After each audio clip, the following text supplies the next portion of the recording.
Okay, it is Monday, October 27th, 2025, 6 p.m., and I am calling this meeting to order. And we will start with introductions. We'll start with Sarissa and work our way around. Sarissa Falk, Senior Management Coordinator. Good evening, Eric Nilsson, City Attorney. Julie Wishunk, Acting City Manager tonight, but normally the Community Development Director. Darren Nelson, Finance Director. Patsy Foster Bolton, Ward 1. Rebecca Shack, Ward 2. Kimberly Wilburn, At-Large B, and Acting Mayor for tonight. Kizzy Coakley, Ward 4. Deb, excuse me, Deb Calvert, At-Large, Seat A. Paula Romali, Ward 3. Matt Kufka, Park and Trail Project Manager. Will Manchester, Public Works Director.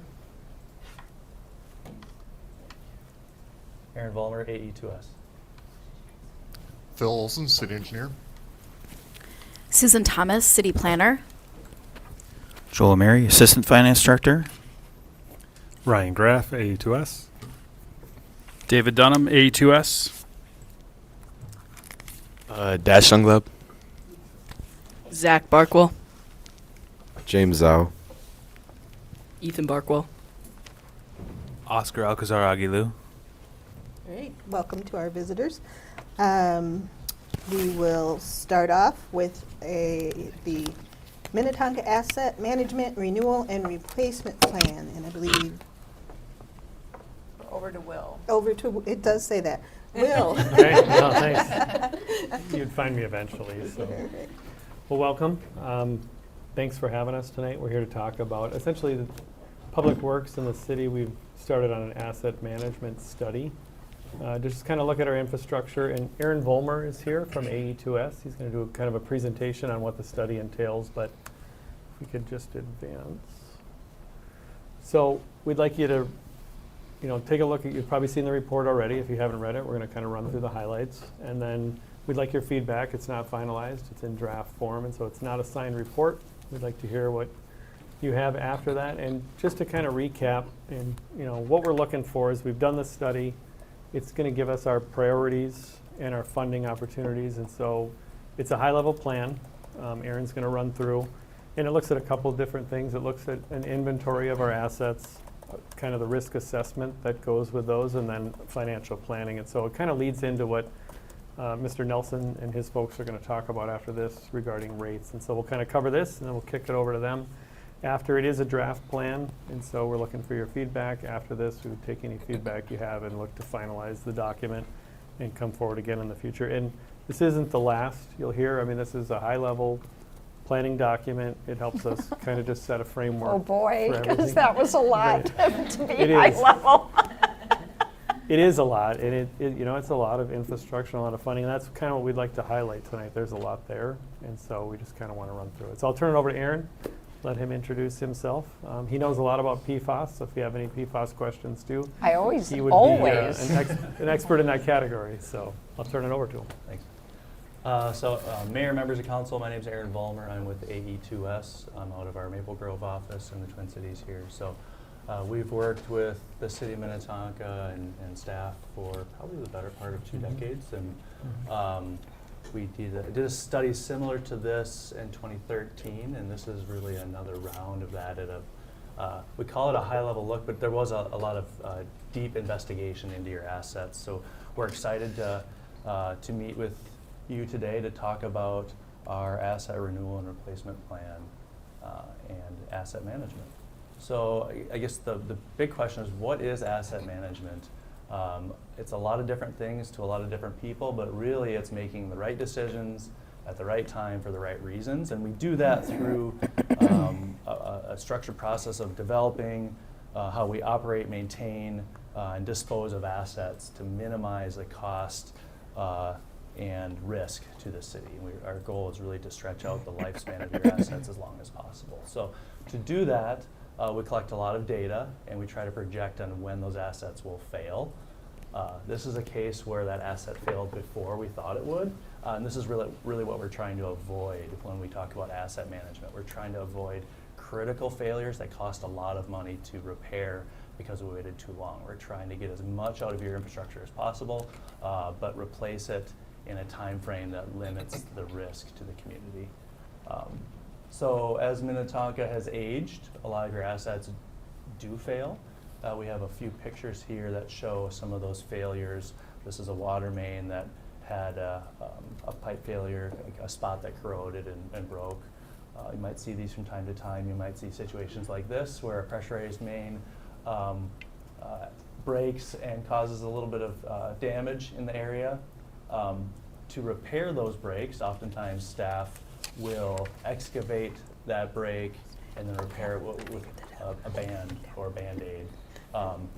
And that's it. And then they fill the hole back in. And oftentimes you'll have a break 10 feet down the road, 10 feet down, that'll break again in a year. So we really try to avoid these types of scenarios because that's costly. It takes a lot of staff time and a lot of city dollars to repair those, and it's not the most efficient way to go about operating utility. Here's a few other pictures of failures. Oh boy. Not only did we look at underground utilities, we also looked at your horizontal assets on the surface, so roads, trails, streetlights. So again, this is an example of various road work that you are all probably very familiar with in town.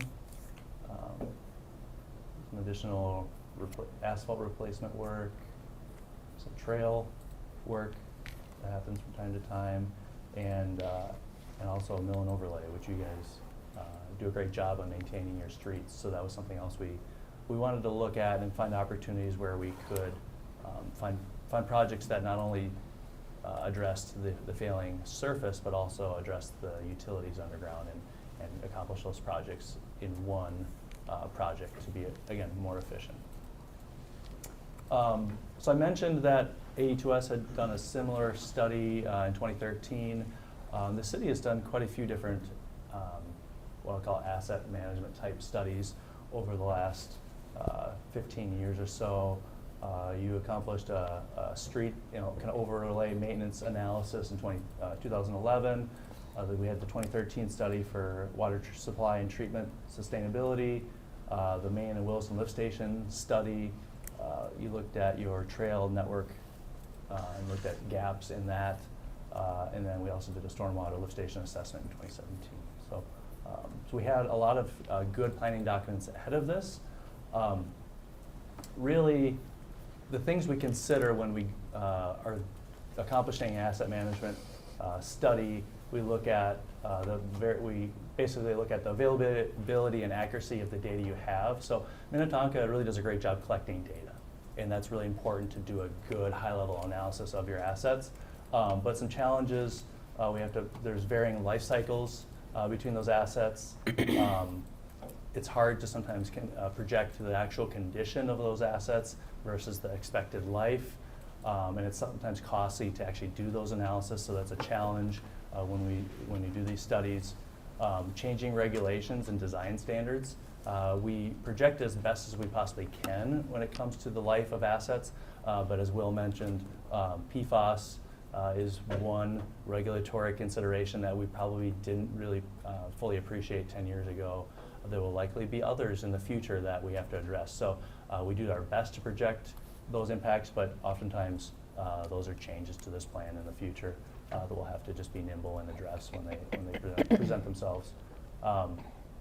And then staffing requirements to implement these recommendations. That's something we continually need to reassess depending on the amount of work that's being done in the community, what the staff requirements might be.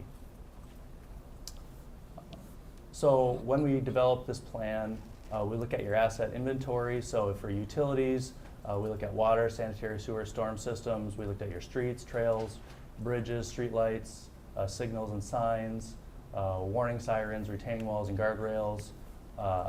We look at the install dates, the material, the size, expected life, and replacement costs of all those different assets, and that's all factored into this analysis. So if we dive into some of the details, so we'll start with water. So the city has 18 wells, 8 water treatment plants, 8 water storage tanks, and 2 booster stations. Generally, you have adequate supply and capacity and storage capacity, so there's no recommendations to change that. Really, we're just looking to maintain the assets you do have. You also have about 310 miles of underground pipe, 2,900 hydrants, and over 8,650 valves in your system. Or the majority of that was installed between the 1960s and 1980s. So this is a brief map of your current water system. This chart shows those install dates. So you can see really the majority of the assets were installed for your water system were installed in the 1970s. I think that speaks volumes when you look at what that might mean for the future of replacement of those assets. As we look at the expiration dates of those various assets within the community, this is what we expect to see. So 2040 and 2070 will be major decades for this community as far as asset renewal and replacement. So when we take that and break it down into costs and we look at vertical infrastructure and horizontal infrastructure, this is really what those costs look like long term. So in 2040 we peak at about 80 million, and in 2074 we peak at 120 million. And this includes inflation and some of the projections for renewal. But yeah, generally those are the numbers we're expecting will need to be funded. And again, this looks out 50 years. Once you get out to year 50, it's very foggy. But our recommendation to staff is we continually update this tool and continually reassess our assets to make sure that we're planning really well in the first 15 years. Everything beyond that is really just projections to help further guide rates. For sanitary sewer, there are 38 sanitary lift stations, 14.5 miles of force main. Again, we feel that the system is sized adequately. It's really just a focus on rehab and renewal. There's about 305 miles of pipe, gravity sewer, and 7,800 man-hours in the community. Again, most of that was installed between 1960 and 1980. A little bit later than your water system, mostly because water typically leads. A lot of communities, as they grow, homes are on septic, so it takes time to expire those septic tanks and sewer the community. Again, this is just a map of the sewer system. And this is the age of, or this is when the majority of your sewer system was installed.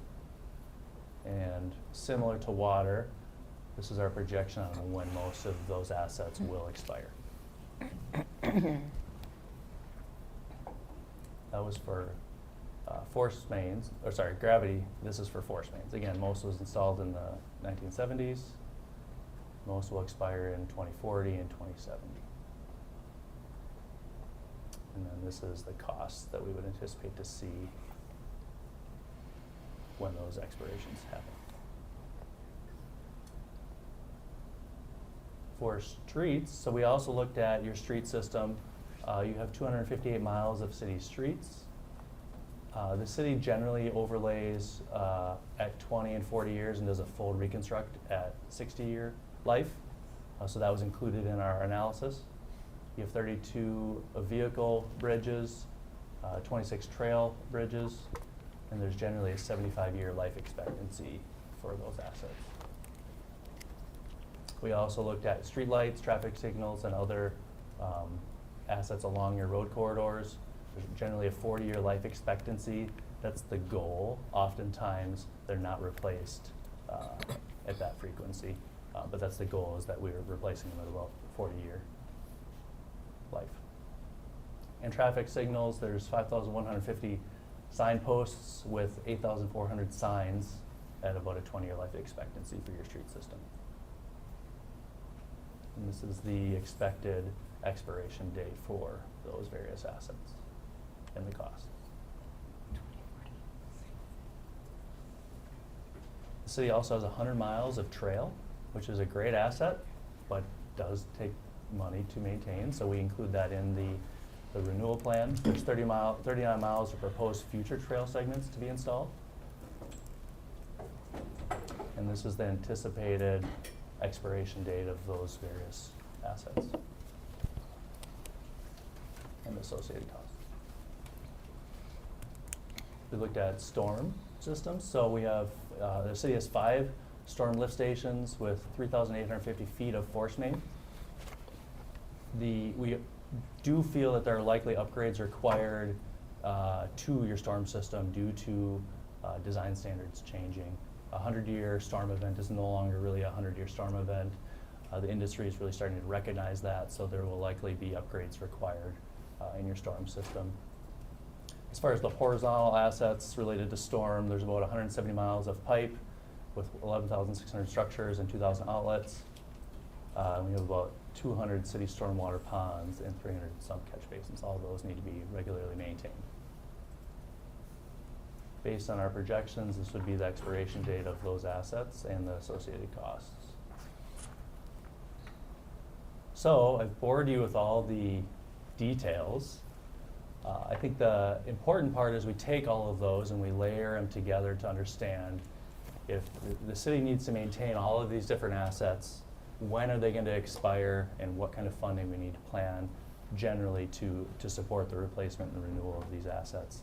From 2019 to 2028, the city of Minnetonka has spent around $20 million annually on asset renewal of these assets, and that's budgeted through 2029, I believe, is to continue that level of investment. Increased investment will be required to continue to maintain the assets you do have, as you can expect. So if we take all of those various assets and we layer them together and we put together a comprehensive graph that shows the replacement schedule and the costs of those various assets for the next 50 years, this is the result. As you might expect, in 2040, we start to see a lot of those assets come due, and then another peak as we get into about 2070. So the tail end of that 50-year projection. So if we step back a little bit further and don't look at so much of detail as far as the layer cake of those various assets, and we just generally look at the dollar amount broadly that's going to be required to sustain and renew these assets, this is a bit broader picture. That current level of funding is that red line. So we have the first 2 bars are your last 2 5-year CIP increments, the amount of investment that you've currently been making. So you can see that without increases in funding, we will be drastically underfunding the asset requirements. Does that take into account that's inflation adjusted? Yeah, so anything past the first 2 bars is inflation adjusted at, I believe, 3% Great, a year. thank you.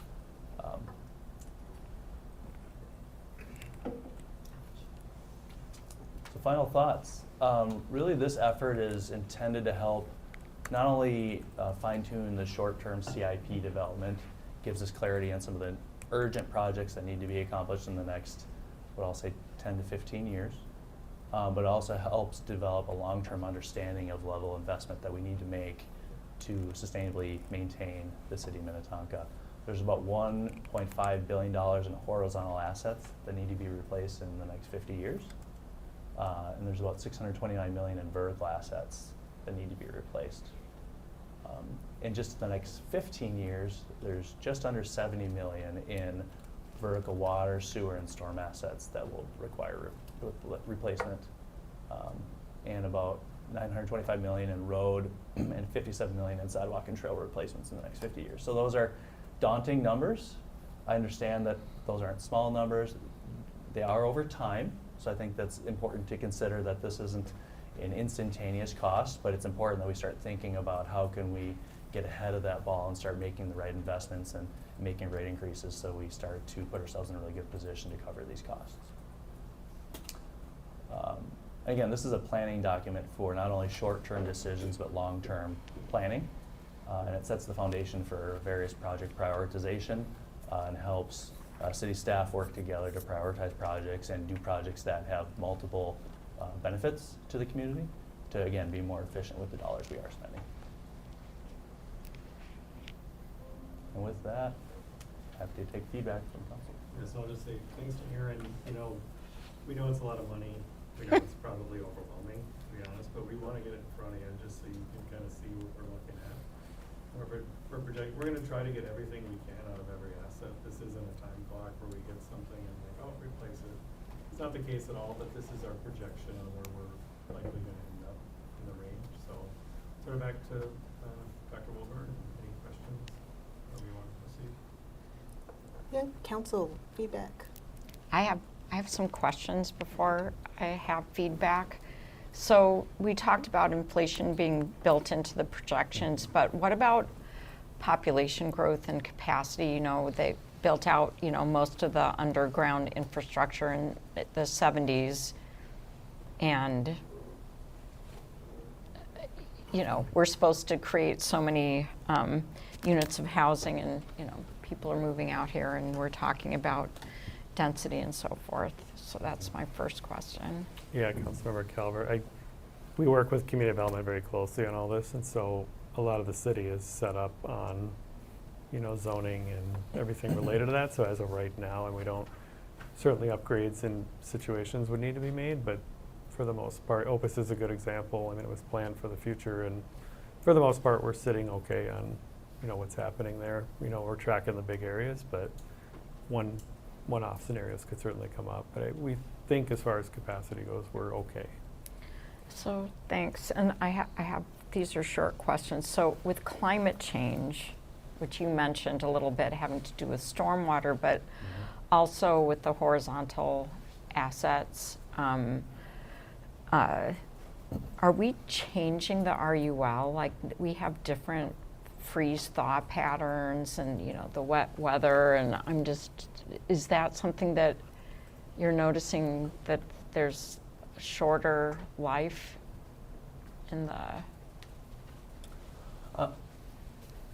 As far as the RUL goes, I don't know that we're changing the lifespan. I don't know that global warming is changing the lifespan of your assets. They would go through those patterns regardless. I think what we're generally seeing in the industry is water conservation is driving water use down. So assets that were maybe installed 40, 50 years ago, when water use was much higher on a gallon per capita, those assets are able to accommodate a little bit more growth because people are using less water, but also we don't necessarily need to upsize them when they're replaced. So as far as the longevity of those assets, generally ductile iron, if you have looked at the study, there's kind of a table that goes over the life expectancy of various types of items. I saw it, but I was just thinking also of streets. It's a different pattern. It's very different. And so I was just wondering if it's taking its toll and what that would mean for a study like this. And then my other question has to do with what our pipes are made of and the coatings. And I've asked this of Mr. Manchester in previous meetings, I'm sure, but we have let's see, polystyrene something or other, and the PVC, and I'm thinking about leachits and also, thinking about what pipes used to be made of and what they're made of now. Are these the best, these are the best materials that we can afford right now, but are these, I don't even know how much we know about PVC lifespan compared to, say, concrete or metal. So the industry, so American Water Works Association and the EPA do a lot of research on various pipe materials being utilized in the municipal drinking water market. And there's no indication that any pipe material that's approved is harmful to the public. So at this time, we don't anticipate that anything that's being used. They also tell farmers to spread biosolids with PFAS all over there, so Right. I'm a little skeptical, but yeah. Yeah, and we're always Yeah. constantly watching them. We're tracking everything. Aaron's a big part of AWWA, so is Mike Cuno from the city, and our engineering folks feel we certainly don't want to use anything we shouldn't do. We'll continue to watch it. So then my last question has to do, there was a table on page 95 of the packet, 103 as you scroll, and it's the vertical sanitary sewer recommended projects from 2029 to 2044, and it's all $500,000. Well, and so I'm just wondering, I found that one a little confusing. Yeah. If we go to It the... looks like an error on our part, so I think we'll check it. I think it might have transferred over from a table or something. Okay, because on page 97, there's something similar, and it does have numbers that do seem to account for inflation. So, but I just found that one a little bit confusing. And we can ask our team, but my thought is that all of these lift stations are fairly similar. So as a budgetary number, they used about $500,000 for a standard replacement of these assets, but then they're indexed forward when they actually place them on a rehab schedule. So, but we can definitely talk with our team and confirm that. Yeah, check. And then on page 108, it said, it had the 2.13 billion as detailed, and then it says, in error, reference source not found on page 108. That's a So, Word but I'm document. assuming that the number 2.13 billion is the accurate number, because page 103 as paginated. Yeah, that's an error on ours. Yep. It sounds like a reference. We'll double check it. Okay. Apologies. Thank you. So I have a question. Can you give an idea of, take water main, like the cost of if there's a water main failure and the cost of that versus the cost of preventative, regular placement? So, Councilmember Wilburn, so your question is more the difference between an emergency replacement versus a planned replacement? Yes. What can we expect for? I don't know that I have a great answer. I would guess at least 20% more for an emergency replacement. But I really don't know. It depends on a lot of different factors, where the failure was, time frame, how critical it is to replace. There's a lot of different factors. We'd look at the individual materials, everything that goes with it, but yeah, I would say 20-25% for sure, right? So a water main break right now can cost anywhere from $15,000-ish is probably an average water main break repair by the time you dig up the street, put the street back together. There's been others that have definitely been more than that, depending on the situation. So that's just one spot in a tiny little street. Just Ashka, for example, to follow up on that, say some of the things we've seen in surrounding communities like St. I can't hear. Everybody needs to speak up a little bit, because sorry. it's hard to hear over here. Not just you, Paula. Sorry. Yeah. So we've seen in surrounding communities, Maple Plain, St. Louis Park in recent years, where they've had catastrophic failures and then sinkholes. So it's not just the replacement am I correct in assuming of like the materials, the extra 25%, but then if you have catastrophic failures that result in a sinkhole, then that's a lot more because you've got other reconstruction there on top of it, is that correct? Yes. Okay. Okay. Rebecca? My question maybe is more directed at staff, but was there anything that came out of this that was a particular surprise, either to the benefit or, that things were aging or needing replacement sooner? Councilmember Shack, no.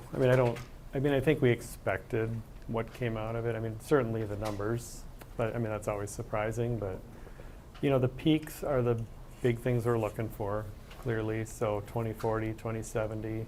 We weren't, it's going to hit in 2040 or it's going to hit in 20. So those were definitely new to us, but we know this needs to get replaced. It's a constant cycle.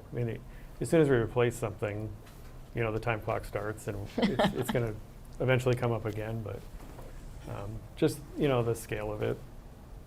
Okay. Okay. Any other questions? I guess my question would be, is there funding, other sources of funding, like from the state for big projects like this? Or is this something, city taxpayers have to kind of work up over the years? Sure. Yeah, good Where's question. the funding coming from? Yeah, no, Because it's a lot.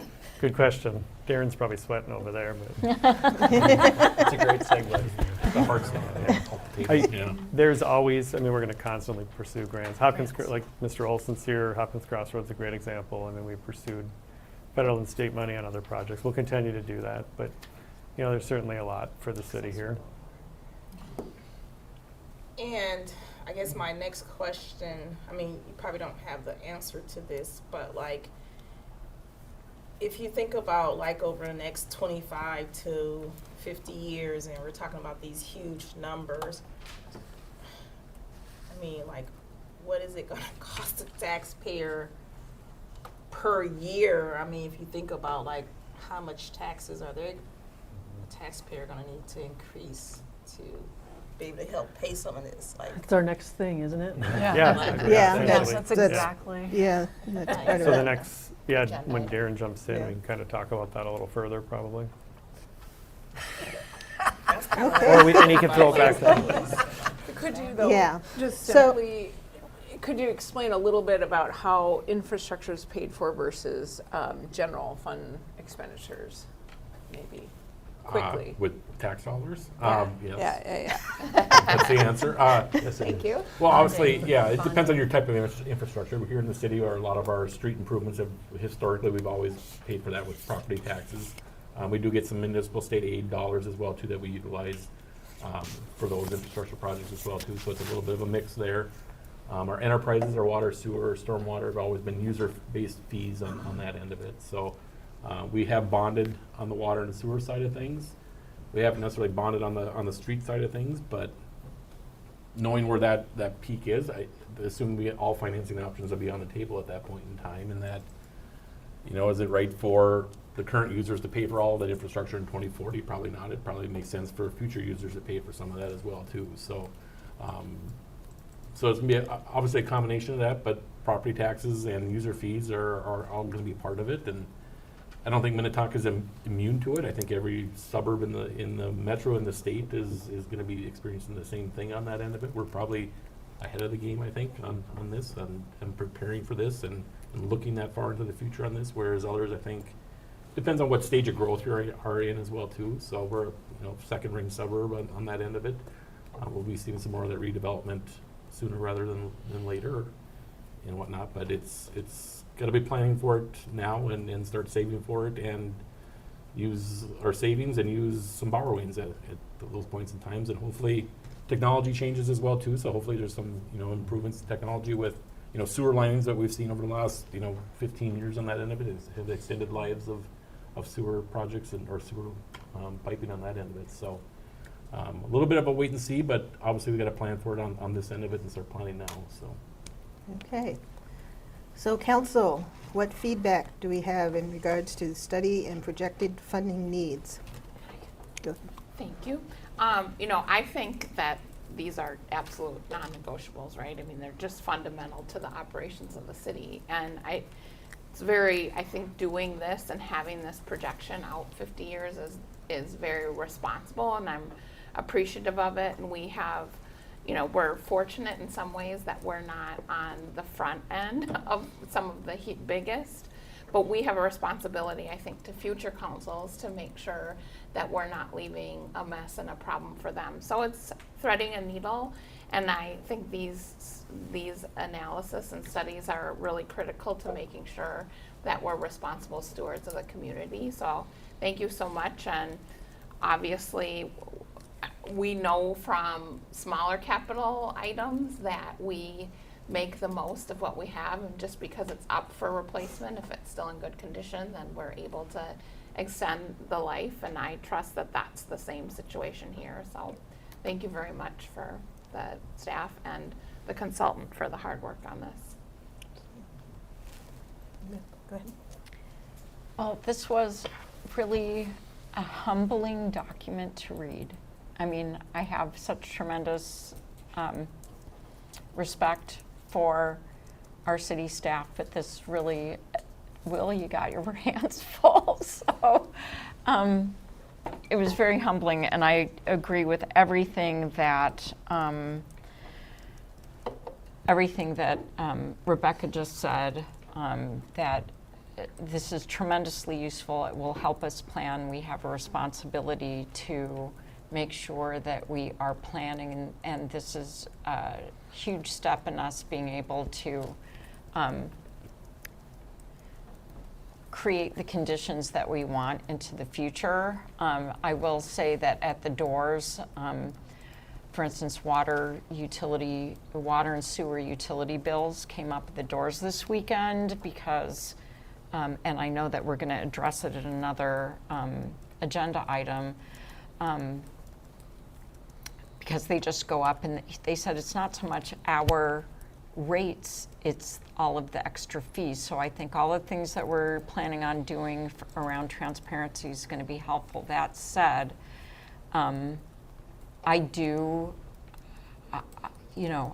know that we can put enough away. I've been at conferences where they talk about the cost of utility infrastructure, and that there literally aren't enough dollars in the U.S. right now to address the need. And but I think the more we can take the pressure off of future years and build a nest egg, and I didn't know if we could, in anticipation of 2040 and 2070, take some of the pressure off those particular years by, spreading the work over more years. But those are the things that I think of, but I do think that we have to really put some thought into, first of all, a communication campaign with our residents about these things, so that they understand what we are trying to plan for, and start putting the pieces in place financially and sort of logistically to make sure that we can accomplish them. But this was an amazing study. It was truly fascinating, and I learned a lot, and just thank you for the hard work. Kimberly. Oh, yeah, go ahead. And so onto the communications piece of it too, because it, just going over the rate study and the plan, the rate changes and stuff like that, that it does feel really responsible for us. Also to explain that this isn't just, this burden of these fees are not just on the present, and that like the taking out bonds, this is for the future use too. And so people that are living here in the future will also share in the payment of all of this, which makes a lot of sense. And I also think that's part of something that I was thinking would be good to talk to the residents about. Like, this isn't just on us, and even the planning of the future isn't just on us. But also I also was talking to a friend of mine about, you know, all of this and how overwhelming it is and all this other stuff. And she said, you know, how lovely it is that you are planning for the future, that you guys all have hope that there is. You know what I mean? Like this, like this city will be around. No, for real. And just like the uncertain times right now and all this stuff. And she was like, this is really good, important work for all of us and for the staff. But I just thought I should point that out because it did make me sort of double take, like, oh yeah. Well, it's the sexy stuff of sewer and water, you know? Yeah, but it's, you know, planning for a future because we're going to have one, which is cool. Thank you, and thank you for, you know, just echoing what everybody else said. It was fantastic. As a wife of a civil engineer, I appreciate all the hard work that goes into it. Oh, you got to speak up, sorry. All right, as the wife of a civil engineer, I appreciated all of the work that went into this study and also learned a lot. So I won't repeat all of that. What I will do is just a couple of questions and comments. So I hope and it sounds like we're going to be looking at this even more so as a combination project as we look at it, instead of doing road work and then, you know, as much as possible combining. I know that's the case now, but it sounds like this gives us the roadmap to do that on an even grander scale. So I appreciate that because I think that'll go some ways toward reducing overall costs when we can do these as joint projects. I don't know if that's going to affect the timing of already planned road work and street work at all, but you know, if it can help future planning, I think that'll be great. And then in terms of the communication plan, I totally agree. I also have been out at the doors quite a bit and talking, and that is a not infrequent comment and concern. So I think maybe we as a city, or I don't care who does it, if staff, council members, somebody can get out with a video, a couple of nice videos that kind of explain, and we can get into this when we get to the utility rate structure, but you know, what a base rate goes for. You know, kind of helping people understand, just like your electricity or your cable has your base rate just to pay for infrastructure, you know, then we have usage paid. Same thing we can do here for water and sewer, and I totally agree on discussing bonding for that as well, which we'll get into. So thank you. I guess on the communication part, I would just encourage us to give it to the residents smaller pieces at a time, because if we try to give it to them all at one time or just give too much information, I think it would be hard to understand. Because even as me, has been a council and been on the council for a while, I still don't quite understand all of it. So I think just smaller pieces, making it really plain and basic, so folks can really try to wrap their minds around it. Because, you know, when you try to explain something at this type of level and just the residents trying to understand like why we spending so much money and why is this, you know, folks are gonna kind of get in a panic, and I'm sure people are gonna be uneasy about it. Like if you know, some people may not even be here in 50 years, but they're still gonna be thinking about like, okay, well, my children who are trying to get to move in this city, I mean, that could be enough to discourage someone. I mean, I'm sitting here thinking like, Julia, like, dude, I won't even look, you know, like even for myself, I'm like, whoa, geez, that's a lot. But on the same note, we know that, you know, Minnetonka is planning ahead, which is going to be good for our future, right? And we know that whoever lives here and, you know, our future that lives here, they're going to have a well-ran city. But at the same time, you know, you start to think about this. I didn't even think about it until now we're talking about it. I'm like, oh my goodness, yeah, this is something to think about, because it's going to be passed down to, you know, our future residents. So, yeah, I just want us to be able to give it to our residents, smaller pieces, smaller chunks of information, and maybe more simpler form, so folks can really understand what we're preparing for. So.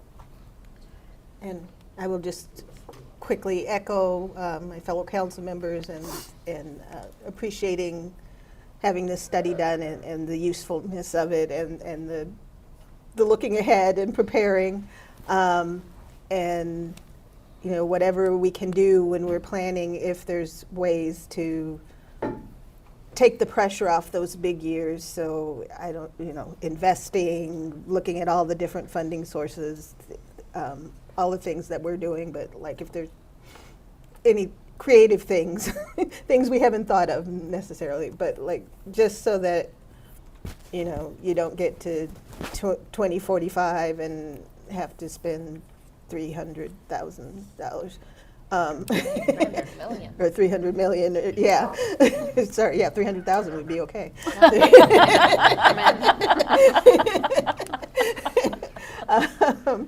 So, yes.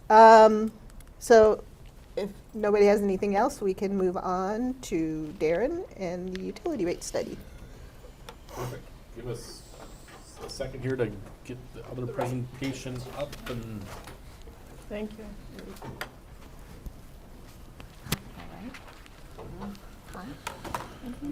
Yeah. I feel like my cheeks are flat. I'll just kick it off and I'll run this over to you after you're done. You can go from there. Where's the keyboard at? Oh, are you running your own show or what are you doing? It does seem like people are mumbling.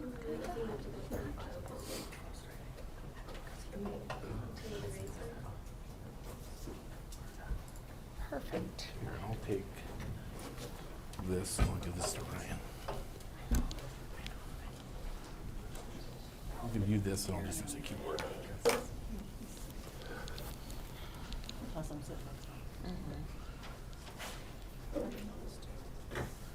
I should be fine with just this, I think.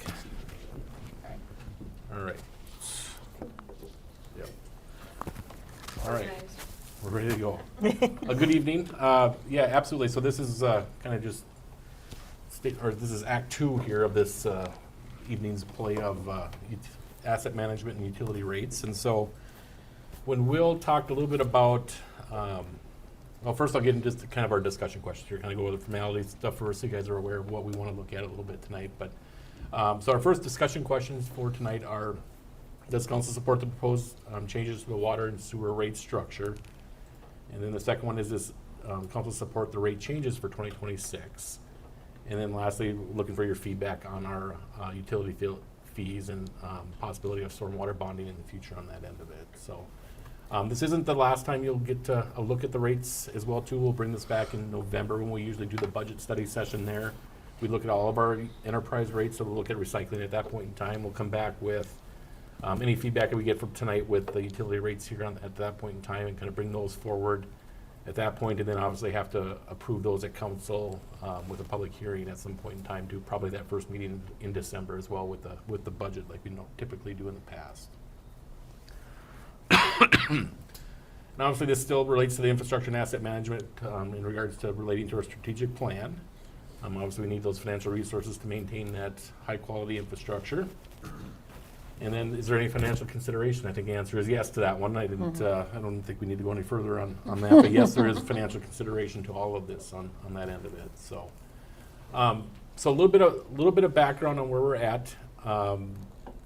So we did have, and I'm probably looking at the last presentation, probably understands why we had a big rate change back in 2014, 2015, which is probably off the back of some of the utility studies that were done at that point in time with our water treatment plants and some of that vertical asset infrastructure at that point in time.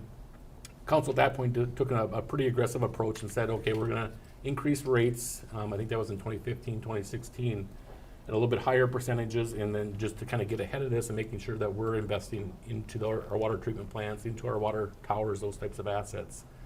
And so we've done that, and we've had some fairly more than modest increases in our water rates over that last decade or so. We've probably averaged 3.75% or so per year on that end of it. So probably a little bit higher than kind of that 3% annual increase or so. That's kind of typical cost of living or an inflationary increase on that end of it. And so then, and that was the plan, is that you needed to have those increases for the next 10, 15, 20 years on that end of it and such. And so then in 2020, and Baker Tilly helped us out, or Springstead at the time helped us out with that initial study in 2014, 2015 time frame. 2020, we decided to have a kind of a refresh to look at it because we've been doing it for about 5 years or so, and so we worked with Baker Tilly there again to kind of refresher information, provide them with new CIP information. We weren't necessarily looking much further beyond that 5-year CIP. We had, you know, some estimates of what our infrastructure costs would be, but weren't necessarily looking at the whole citywide water and sewer infrastructure at that point in time. We were looking at certain things that we knew that were coming up, but really focused on that 5-year CIP, and then items just beyond that that were obviously in the replacement plan at that point. And so then this year, with the asset management plan kind of taking place over the last year or two on that end of it, really decided to take another look at that. So it's been 5 years since our last rate analysis. Decided to have AE2S, who's been looking at our assets in depth and really having a good understanding of what we have in the ground, what we have above the ground, really come in and kind of do a rate study for us and help really kind of different perspective as well too. We'd had our municipal advisor do a rate analysis, which they did fine and did got us to where we're at this point in time, and just want to have a little bit different perspective. And so had Ryan come in with AE2S and his group, and had a little bit different experience of looking at it from a little bit different perspective per se on that end of it and such. So whereas that, you know, this focuses on all of it. So we got all the pipes in the ground, all the infrastructure above the ground, all of that type of stuff, and really trying to set us up. And it doesn't take into account the future of, you know, the replacement of all this infrastructure that's coming down the pipeline on that end of it. So we are going to be looking at, not to give it away, but we'll look at a little bit of the rate structure stuff. It was in your packet a little bit, so you probably are aware of kind of some of the proposals that we're looking at on some of that, revising that rate structure a little bit. We have had, just as from a customer service standpoint, that infrastructure fee that we implemented, I think that was in 2012 we implemented that. It causes residents a little bit of, they don't necessarily understand quite what it is all the time, so we spend a lot of time explaining that to customers on that end of it. So if there's any way we can make that clear, that may help us as well, providing a more transparent and easier to understand utility bill. And then on the stormwater side of it too, that was the other part of it, is that stormwater is a relatively new utility in the city. I think we started charging a stormwater fee probably 20 years ago or so on that end of it, 25 years ago. Actually, it was just over 20 years ago, I think, on that end of it. And so we've just been kind of going along. We got a good structure in place, but we've just been kind of going along with normal cost of living increases, or, you know, CPI type of increases with our stormwater piece of that. And with new regulation or changing regulation and things like that, Phil tells me we have 200 stormwater ponds, which I think we saw in the last presentation, and we're rehabbing about 1, maybe 2 of those a year. So kind of do the math on some of that. It takes a while to get to a pond to rehab a stormwater pond on that end of it. So we'll probably be looking at bonding potentially on some of that, and looking at some rates down the road with the stormwater as well too.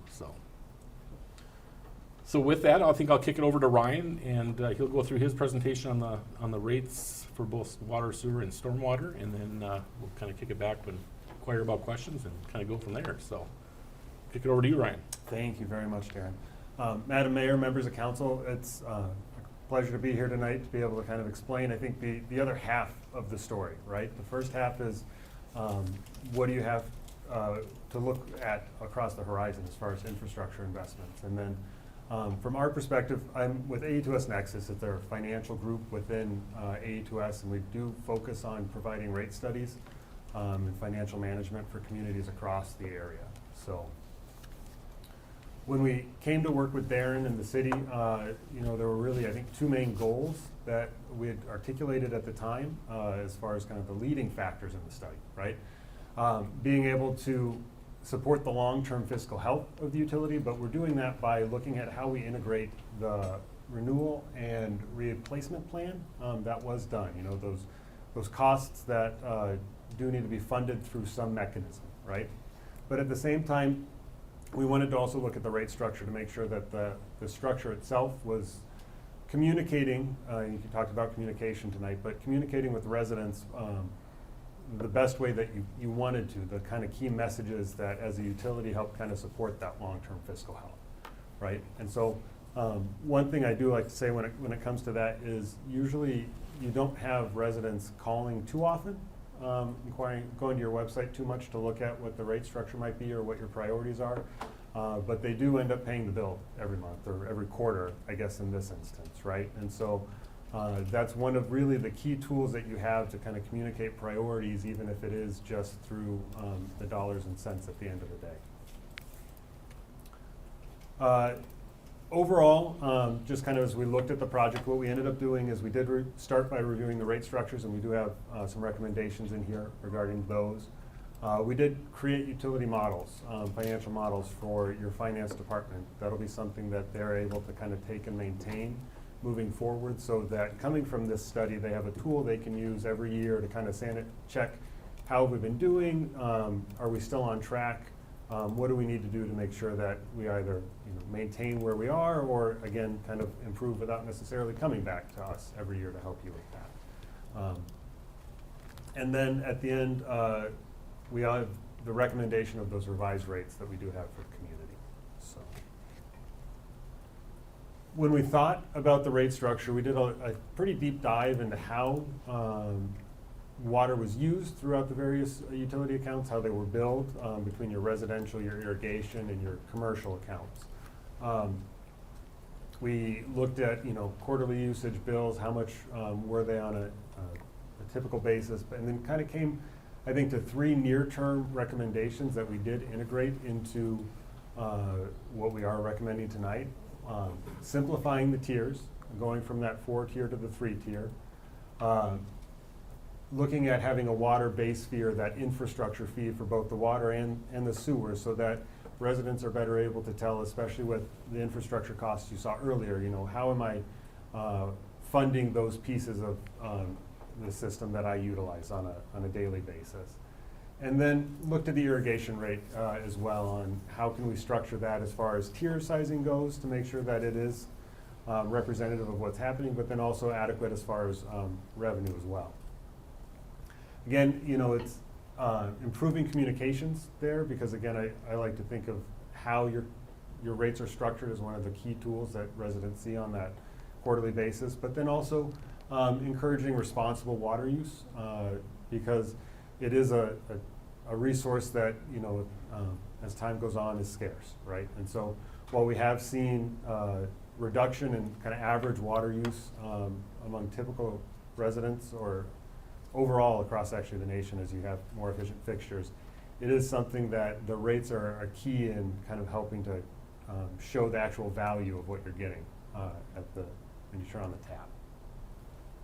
Long term, these are something just to kind of watch and consider as your ability to do as a city between when you implement new utility billing software or whatever. But look at kind of the detailed review of the stormwater allocation factors. That's right now on a land use intensity factor. But then also consider commercial water budgets as something that might be useful into the future as well. And that's where commercial users, they get kind of tailored tiers, basically. And as software advances, it makes it easier for finance departments to be able to do something like that. But it doesn't necessarily penalize your large water users for their responsible water use, or compared to your small water users. And so everybody kind of has a sizing based on how they typically use water in a water budget scenario.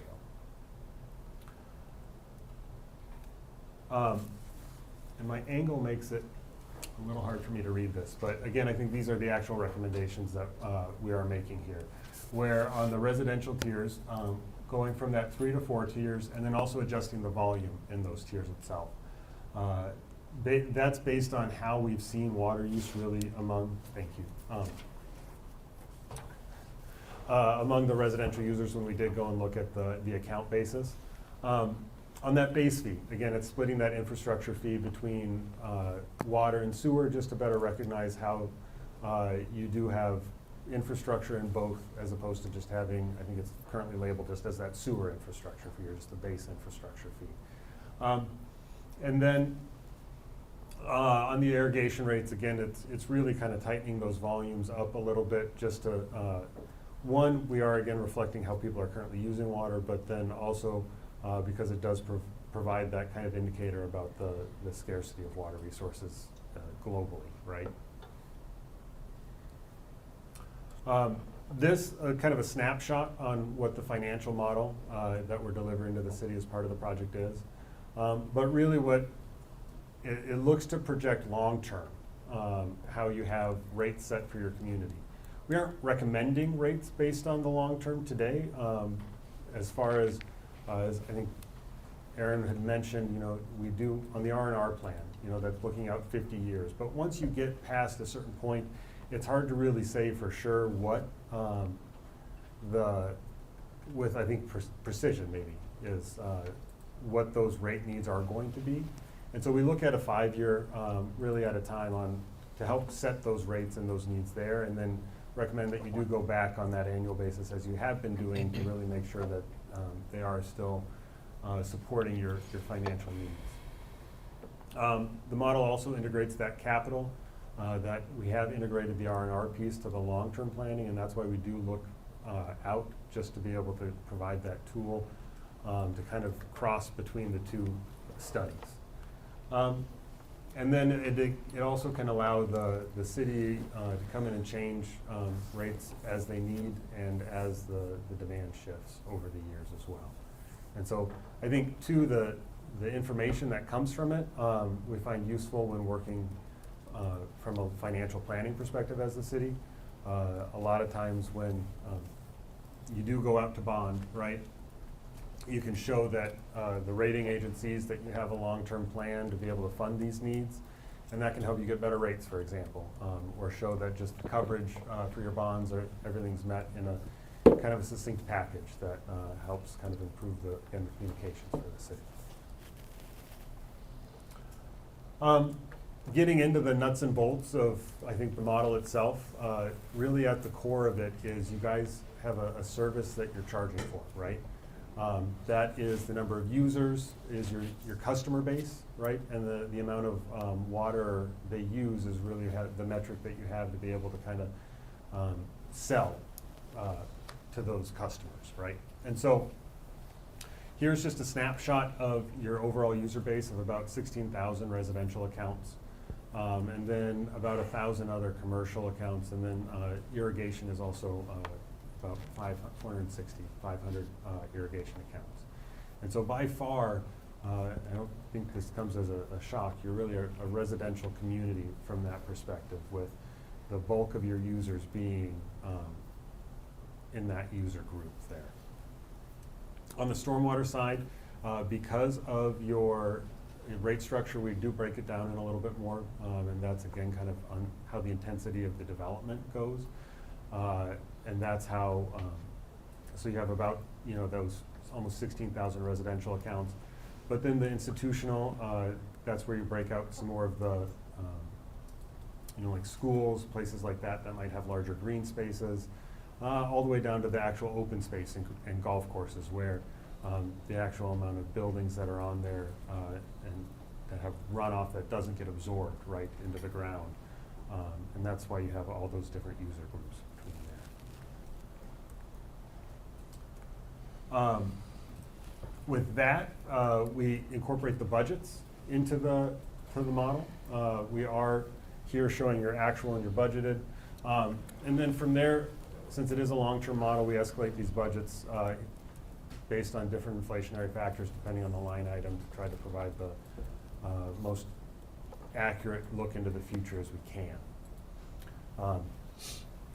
Right now we have that baseline of the actual 2024 and the budgeted that we have for 2025 forming really that core, and then on average it ends up being about a little over 3% inflation as we look at 26, 27 and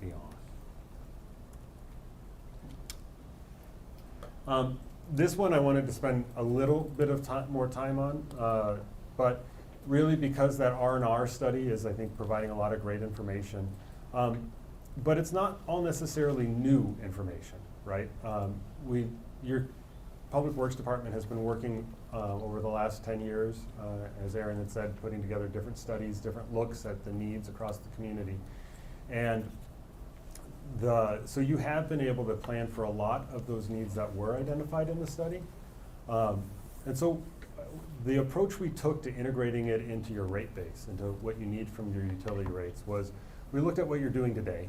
How does that fit into what the R&R study has identified as your need into the future, right? And so what you're doing today, you do have a good policy of how you bond for projects, and so we look at the principal payments that you make on your bonds, representative of the actual value of the asset that was put in place. We look at the specific projects that your public works team has identified are needed in any given year. And we say, okay, if throughout the course of the study, we've maybe on average identified $5 million, we'll say, in renewal needs in any given year. And you have $1 million or so in debt service, and then you have $3 million in planned projects. We identify really a planning number of an additional $1 million there that we would want to fund through some mechanism of rates, whether it's all through rates or all knowing that we're also going to have additional debt service issuances into the future. That's what we're looking as kind of our contribution then to how we're planning, so that, as you said, future councils aren't necessarily left holding a giant empty bag as opposed to with not being able to fund projects or things like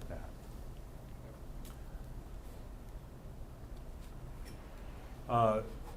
This is what it actually looked like with your community. And so on the water and sewer side, you had in 2026 just about $4.5 million in planned capital on the CIP.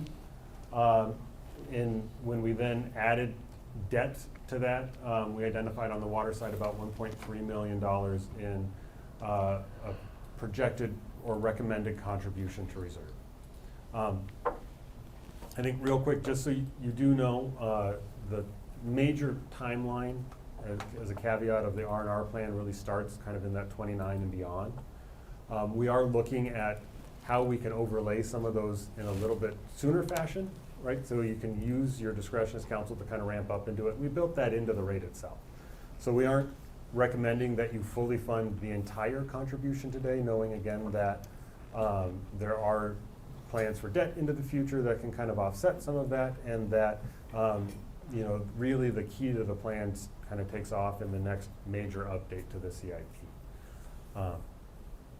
But then on the sewer side in 2026, and you can see in the black boxes below, the sewer overall target is a little bit lower than about half of what the water is. And so we would over the next couple years, there's really no recommended contribution to the sewer reserve, because between the identified projects that you're doing and the debt service on those projects that you've done in the past, you would have exceeded that kind of average planning number there of the 2.3 million. On the stormwater side, again, between your planned capital projects there, and you don't have any debt yet on the stormwater side, but you would be you do have planned capital projects in excess of kind of that targeted R&R reserve planning number. And so in the near term, we wouldn't recommend any additional reserve contribution at this time. But as you get out into that 29 and 30 time frame, if you don't have discrete projects added to your CIP on the stormwater side, we would recommend starting to add some additional funds to the reserves to be able to cover future projects. And so I think that gets to the culmination, right? What are we recommending then as far as rates? From 25 to 26, we are on the residential side recommending again the 3 tiers instead of the 4, and then recognizing that we are making some of the other adjustments. We are recommending that the tier 1 goes down a little bit to $3.50, with increases to tier 2 and 3, where the tier 3 is kind of at your top tier there, going up a little bit from your previous top tier. Commercial side, so maybe to speak a little bit about tier 1 and tier 2. Tier 1, often seen as kind of your basic standard indoor water use. What do you need to wash dishes, do laundry, take showers, those types of uses. Tier 2 is what you often call your responsible water use. That's your outdoor, maybe you wash your car, water your garden a little bit, but you're not running your irrigation system all day, every day in July. And so that's when you get to tier 3, that's your more conservation tier, we like to refer to it as, but that's really sending that pricing signal on the residential side that you really need to limit how much water you're actually using because it's not infinite. On your commercial, it's traditionally been your winter water use or your non-peak water use has aligned with your responsible indoor use for residential. We've maintained that, and then your summer, your May through September is really that tier 2 where we'll often have outdoor water use in that, but and so you have that increase there to kind of align with that outdoor water use that you see on the residential side too. We are maintaining the same dollar amounts as tier 1 and tier 2 on the residential. Irrigation, that tier 1, kind of aligning with responsible outdoor irrigation use, is the same as tier 2 in the residential. And then increasing from there into again, tier 3, when you're using more than 100,000 gallons per your billing cycle, just kind of wanting to send that conservation signal that that's starting to be a lot of water use in that top tier. On the sewer side, I didn't mention this earlier, but really looking to align your Met Council, what charge you are getting from them, but then also kind of articulating an O&M per 1,000-gallon volumetric tier. And so instead of having the one, we are saying that you could have the 2 tiers or 2 rates there, not tiers, but 2 rates there to really be able to kind of message that a lot of the costs that residents pay on the sewer side go to Met Council for the service that they provide to the community. And so we just want to be reflective of, a lot of those are outside your control at that point, because those are costs passed on by Met Council. On the fixed side, again, we've talked about it, but splitting that existing infrastructure fee from 1 into 2, and then increasing that fee as well on the water and sewer side. Really the goal of increasing that fee is we wanted your current total fixed revenue fee was a little over, I think it was about $5.5 million. Whereas between your planned capital then and your debt service was closer to about 6.5, and then going up in the subsequent years. What we were trying to do is bring that infrastructure fee actually a little bit closer to the actual infrastructure costs that you have as a community. Still not 100% covering it on an annual basis, but bringing it a little bit closer to really kind of align the two. And so that's really the madness behind that method there. And then on the stormwater side, I think the stormwater utility, the rates and the capital needs that were identified were fairly well aligned, and so just a little bit, I think about 3.5% rate increase on that stormwater side covers the projected demands. Then moving forward, we did include projections through 2030 on the stormwater, continuing at 3%. On the water and sewer, a little bit larger increases on the volumetric side of 5 and 6% kind of in 28, 29. But on that fixed side, maintaining that 3% should adequately fund the utilities. And we do have comparisons of what this would place you with as against your other peer communities. I would point out that all the other communities here, this is before they've implemented any rate increases themselves into 2026. I think generally speaking, you are a little bit ahead of that, and so I would expect that a lot of these communities are going to be probably in that 3 to 5% range at a minimum moving forward, if not closer to 10%, depending on some of their needs they may have identified. And then overall, more broadly across the metro area, this is where your existing rates are on the residential side. Right kind of in the middle of the pack, and you'll move up a little bit if nobody else increases the rates, but rate increases are, I think especially in the cities area, everybody recognizes that it's a cost of being able to maintain the quality of infrastructure that you do have. I did add a couple other today than what was in your packet. Maybe just to provide a little bit more insights into how your typical residential user falls within the tiers. If you see here, we showed you the 25th, the 50th, the 75th, and then the 90th percentile of your user base based on your 2024 usage, build usage.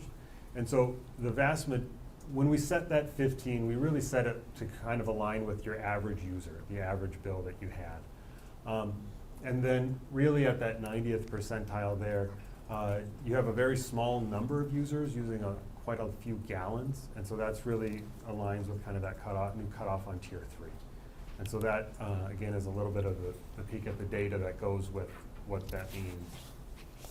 So, and then we did also provide bill estimates for residential users at those 25, the average, the 75, and the 90th percentile.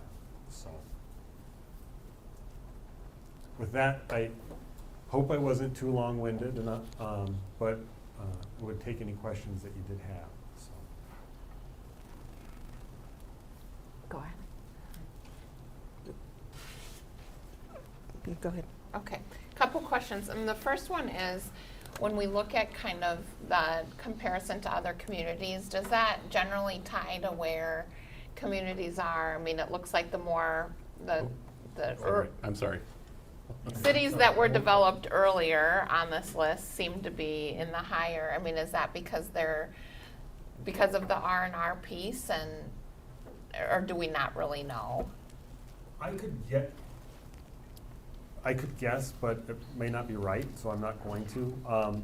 It's really is hard to say. A lot of it, overall, though, it's not necessarily all R&R, but also one of the big things is too, they're just water sources too. It plays a huge role in what water rates are for communities. So, and the level of treatment they have to do for them.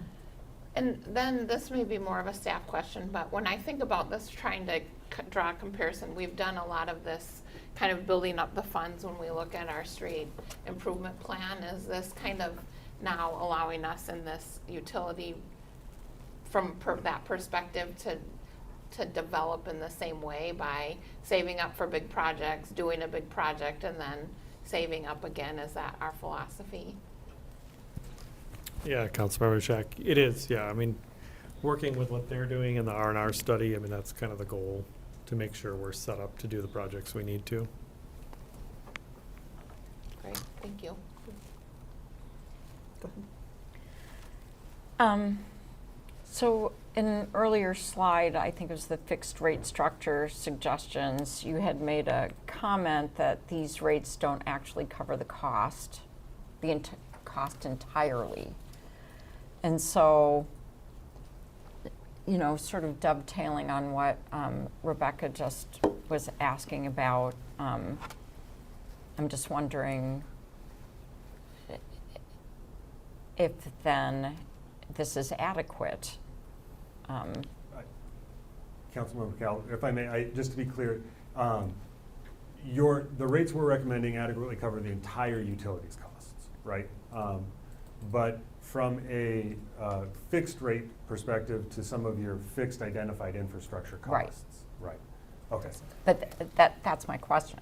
Yeah, no, I understand that. Okay. We're talking about infrastructure, and so if we are planning, but we're not planning and it doesn't cover the entire cost. I mean, I know that we bond. I know that we're talking about also debt and, you know, hopefully grants and, you know, things like that. But is that why? Because just of we're planning on other revenue sources? I think we get very close to that number. So I think, you know, with an adjustment within the fixed fee, having an increase in 26, and then with our minor increases in, you know, 3% increases beyond that, I think we'll probably get to that point where it's covering both that year's capital outlay along with the debt service, which was for prior projects that our future rate or current and future ratepayers are paying for on that end of it. So I think it gets to that point. It covers a vast majority of it, or very, very close to 100% of it, but not quite there. But yeah, it's covering a significant portion of that. So. And so is the gap paid through the general fund then? Nope, the gap is paid by then the variable or the volumetric Oh, rate okay. of the variable Got it, rate got it. piece of So- that. So. If I may, Madam Mayor or Acting Mayor, it's really a philosophy when it comes to how you fund a lot of things, right? So all of the utility costs are being funded by the utility. The idea though, not necessarily all of your infrastructure costs need to be paid for by the fixed piece of your infrastructure fee, because there is still a piece of how the wear and tear maybe, right, is often, can be exacerbated by larger volume users. And so because of that, it is appropriate that a piece of your infrastructure costs can still be paid through your variable rate. And that's just what while we've increased some of the cost share to the fixed rate as opposed from the variable rate, there's still a share of it that is likely to be covered by some of your larger, more intensive users that are placing higher demand on some of those pieces. So. That makes sense. Okay. Paula? Question. Thank you. And actually, I agree with that. So comment and question. I'm totally fine with seeing having more on the volumetric and the usage fee funding that, because I think what our residents are seeing, what I'm hearing a lot, is the family of 5 next to me, their bill is only $30 more than mine. We both have the $80, whatever fixed rate. And then, so you can try to explain that to them. So I would be personally happy to see an even greater rebalancing to go to usage, because as you said, wear and tear for that family of 5, what they're doing to the system and through much greater use, even if it's not, if it's a second tier versus the, senior living alone on a fixed income and, having to pay almost as much as that family of 5, that's where I think, given the precision of what you're doing and the fact that we will be able to tweak it, that gives us perhaps an opportunity, I'm hoping, that we could rebalance that to weight even more heavily on the volumetric variable part of the fee, because it can be adjusted. If one year, we're a little bit short or whatever, then you can, I'm assuming, given the precision and the way you're working out this model, we could then have a little bit better insight on an annual basis to go forward to say, well, that didn't work, all of a sudden, usage dropped too much or whatever. We need to make up, next year either by raising base fixed rates or by raising, I know that's more work, but I mean, especially for people who are seeing these, who are struggling basically financially right now.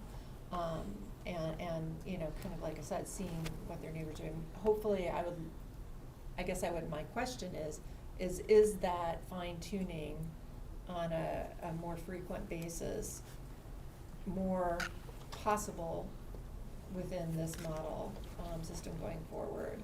And then is it fiscally possible and or responsible, which is a question for staff, for us to consider possibly as my feedback for going forward and finalizing this, to consider weighting more on the usage side?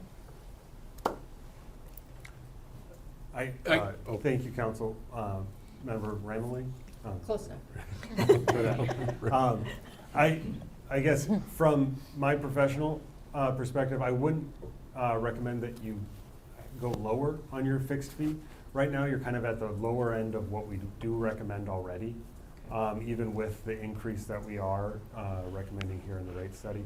Usually, depending on the community, we like to have between 30 and 50% of total revenue coming in through the fixed fee. Okay. You're closer to about the 28%. Okay. But again, I think because of part of that is balanced from a rate consultant recommendation perspective, right? With how you have been charging rates and the history of how people are used to. And so we don't like to do large changes at once. We like to try to do more small tweaks because that avoids what they call rate shock. We are, in these recommendations, have also kind of moved some of the conservation tiers are going up. And so I would expect already that you are going to see probably a reduction in some of those volumes. And so I think at least at some point, at a minimum, I'd wait probably a year or two, so you get a full year's worth, 2 years, because then you get a full year's worth of usage at the new rates, right? To be able to then kind of fine tune and say, all right, we do need to adjust these, or feel safe or comfortable adjusting them from maybe more along those lines, depending on overall policy direction of the community. So. Okay, that's fair, that's good information. Yeah, and I can kind of just piggyback off that a little bit, is that I would be reluctant to move the fixed fees downward on that end of it, to adjust them down, just because we have that base infrastructure fee. We have to provide a service to that home no matter how many residents are in that home at that point in time. Obviously, it's more of a burden if there's one elderly person there that's on a fixed income on that end of it. Yeah, we absolutely see that burden on that end of it. But then on the other side of it, we also have the infrastructure that we need to provide that service to that resident and to that household on that end of it. And really what we're seeing with the dropping in usage amongst users as well too, is that relying upon that variable rate fee is more elastic on that end of it, is that, the higher we increase that rate, we might see some usage drop on that end of it. And we're not guaranteed that revenue stream to pay for that debt service, to pay for that upcoming infrastructure needs on that end of it. So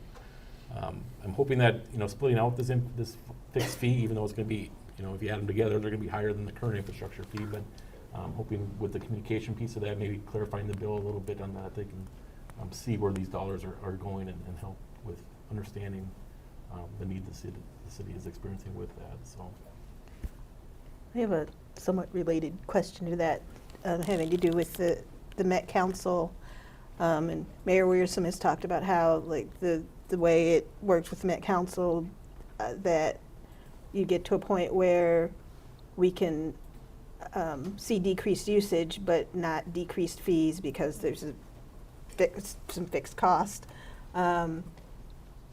With this new way of bill, or like separating that out on the bill, would that make it more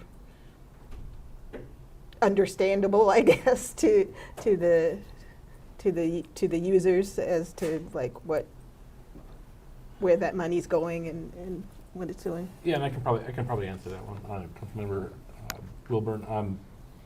I'm hoping so. I mean, there again, if we communicate not just in the bill, but if we communicate in other methods as well too, and explain what these costs or these fees are going towards, what it exactly is. Like I said, we experienced a number of calls on kind of explaining an infrastructure fee, so breaking that out into two different set fees and really explaining that. The Met Council piece of that, we explain that as well too, and to me, I think it makes sense on the bill, but maybe to the person that doesn't look at a utility bill more than once a quarter, it doesn't make as much sense on that end of it. So, but I think I still like having that Met Council breakout that easily explains it, says, hey, $4.75 of every one of your sewer bills here or usage units is being passed through from us to the Met Council on that end of it. So, and there's other bills, there's other line items on the utility bill as well too. So I know Councilmember Kilver talked about, or even Councilmember O'Malley about talking to residents that have questions on their bills and things like that. We have the recycling charges are on there. There's state testing fees on there. There's, if you live in certain areas of the city, you might have a streetlight fee on your bill as well too. So when you look at all those, you see fee.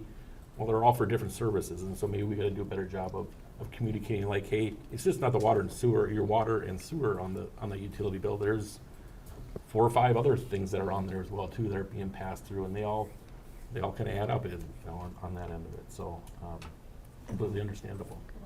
I just have one more quick question. I know it's been discussed in the past about maybe going to monthly billing instead of quarterly. Is that something we're still considering? We're gonna put it in the community survey again this spring. I put it in the survey last year for the first time, and I truly expected to have a great response that said, hey, yes, we want to go to monthly billing, just because the quarterly bills are big. I think it would be easier to budget and plan on a monthly basis versus a quarterly basis on that end of it.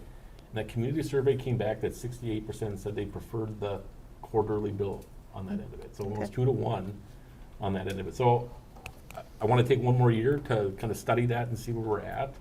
But that might be something that we look at in the future as well too, because you break it out into, it's the same dollar amount, but I mean, budgeting for it from somebody that's has more needs or on that end of it, it might be easier to do that on a monthly basis. So, and they still have the option today. I mean, they can pay, they get their quarterly bill, they can pay it a third of the time if they know about it. They can send in, you know, whatever amount, and that'll get applied to their bill on that end of it. But it's still not the same as getting a monthly bill. So. I had a related question, and my ignorance is showing because I think the bill must go to my husband's email. But did we get a new, have we rolled out our new billing software yet, or is that still in the works? No, we have not rolled out our billing software yet. We're going to be going through Logis, and Logis just went live with Waconia probably within the last 2 months. And I believe Maple Grove is close to going live. They should be live here shortly. And then there's one more group. There's a group of a couple cities in front of us, and then we are scheduled to be next on that end of it. So they have pretty aspirational hopes of how many months it takes to do that implementation, and I'm not going to hold them to that because I've had some past experiences on that. But I would say within the next year to year and a half, we should be implemented. But our Invoice Cloud, the billing software on the front end of it, I mean, customers can receive e-bills. We get 80% or more, Joel, probably of our payments come through the payment portal, so we get fewer checks, fewer customers coming to the window, so they're utilizing the payment platform and the e-bill piece of that. So that would make moving to a quarterly or a monthly bill a little bit more enticing if it doesn't cost us a lot more, because we are still mailing. There are mailing costs, and mailing costs are increasing. Printing costs are increasing. So if we can reduce those as much as we can, then making that shift to monthly billing may not add additional staffing or additional costs potentially on that end of it. So those are the things to think about too. If we move to the monthly piece of it, we may need additional staffing to a certain extent or something to that nature to handle the calls that come in with billing. So, I mean, the one thing I'm thinking, and just really quickly, and I don't have any more comments, but it would be nice if somehow we could marry the change in the billing with the communication about some of the changes on how we're billing, because I think it'll get more people's attention, but it doesn't sound like that's realistic. And I just mean when something comes new, like my iPad just updated and now it looks different, it catches my attention, and a different looking bill might also do that. Yeah, and I think that just to add on a little bit, I think with the water meter replacement program as well too, is that we're rolling out a system there where you can monitor your water usage individually as well too, so you can kind of see real time. I mean, that's the other issue we have with quarterly billing, is that somebody gets their bill in September, October, and they use all their water in the summertime, and now they don't have the opportunity to adjust their water usage either, because the watering season's done at that point in time. So we run into that every year. We're like, well, you got to remember next year. Well, the person doesn't remember, unfortunately. So hopefully with the water meter technology, as long as they use it, it'll be out there at some point in time for them to be able to real time see that, like how much water did my sprinkler system use last night on that end of it, and was I aware of that, or and see leakage, water leaks sooner and things like that. So there's opportunity out there. And the billing side of it, I'm kind of hoping that it's a little bit seamless as well too, that maybe the customers don't see a whole lot, and it's more so on our side on the back end of it, but a little bit of both there. All right. Any other comments before we answer the questions? I just think I will say that just based on my conversations, especially just coincidentally this week, where people were commenting on their water and sewer utility bill, I think the simplification makes a lot of sense. I think anything we can do with an insert or the explanations of the breakdown of where people's money is going is so helpful, because some people understand, some people don't really want to understand, they just want their bill to go down, and other people are open to understanding if they get the information. I feel like these changes make a lot of sense and will be I think it'll make the bills easier for people to understand what the money's going for, but anything we can do to explain it to them is a good thing. That's what I think. I agree. I also think that the much like the property taxes, there's a number at the bottom, and it doesn't matter if it's state fee, a Met Council mandate, whatever. It's the number at the bottom. We have a responsibility to explain that because it is enlightening. So, and whether it's, we've done a much better job, but I think videos and emails, it has to be a variety of ways that people receive information because we all kind of receive it differently.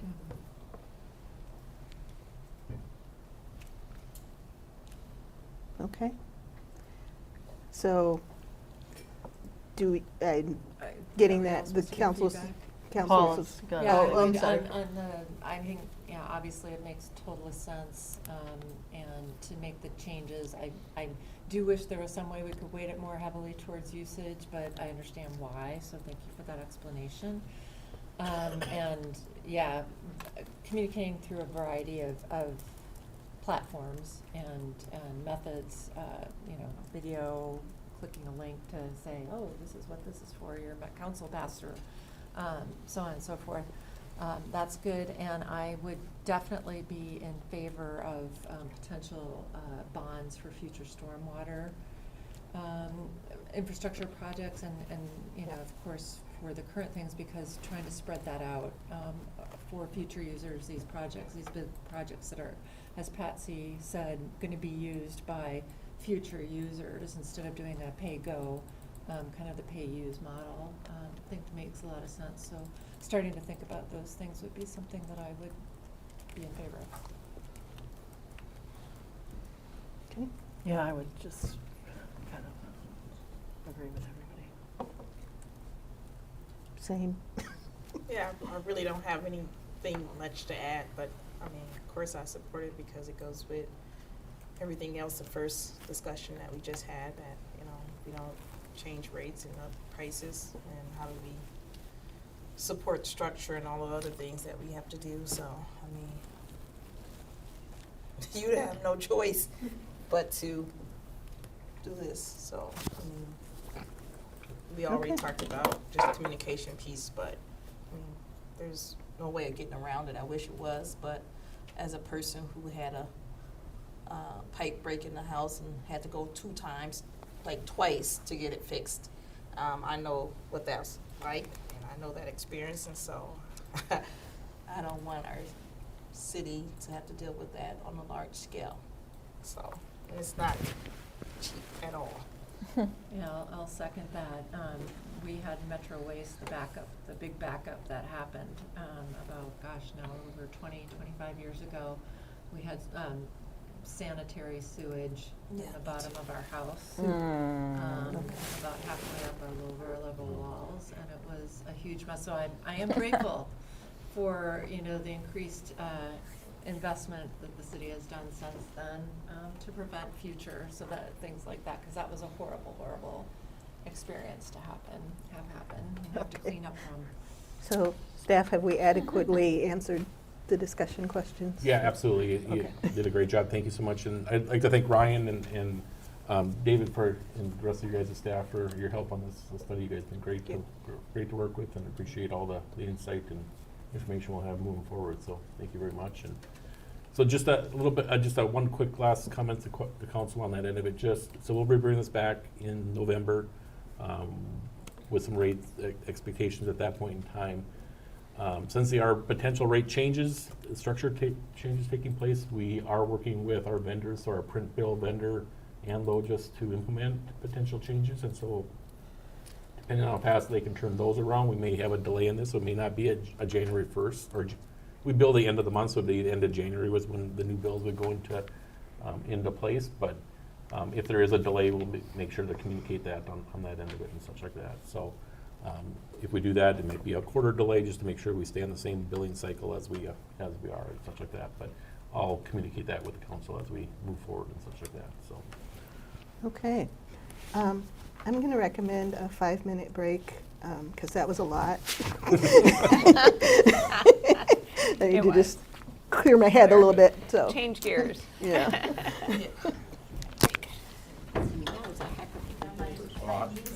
No, I'm on time, always. I know. I'm aware. Okay. Sometimes when you're patient, He went a little long, yeah. All right, everybody. We're back together. So we will have Julie Thank you. take it away. I will, as soon as we're ready. all right, listen up, everybody. That's all right. We have another great presentation. This one hopefully is a little bit more filled with pictures, not maybe so many tables. No offense. Just this. Okay. Still here. So we'll go back and forth a little bit. Part of this I have, and then Matt has a bunch of slides he wants to show you too about the public space. So we'll kind of go back and forth as we go through this PowerPoint. And then we're just really looking for you to provide us some feedback because there's a lot of things going on, and I think sometimes we just don't sit down and explain all of the things that we're working on and what's happening within the area. So that's our point. You know, Susan, you pulled this for me, thank you, the 1970s Opus vision. We always pull that out when we're thinking about the new things that we're working on, because if you think about how they had it envisioned back in the day when the original owner of Opus planned for this area, there's another picture too that has an automated car, right? So in 1970, you think about that and how forward thinking was that? We're there. I mean, we're to that point. So it's always kind of fun to reflect as we look toward the future. And there was a lot of visioning that happened with the public open space, and Matt will talk about that. That happened about 6 years ago. Is that right? 6 years ago. And so he'll talk about that later.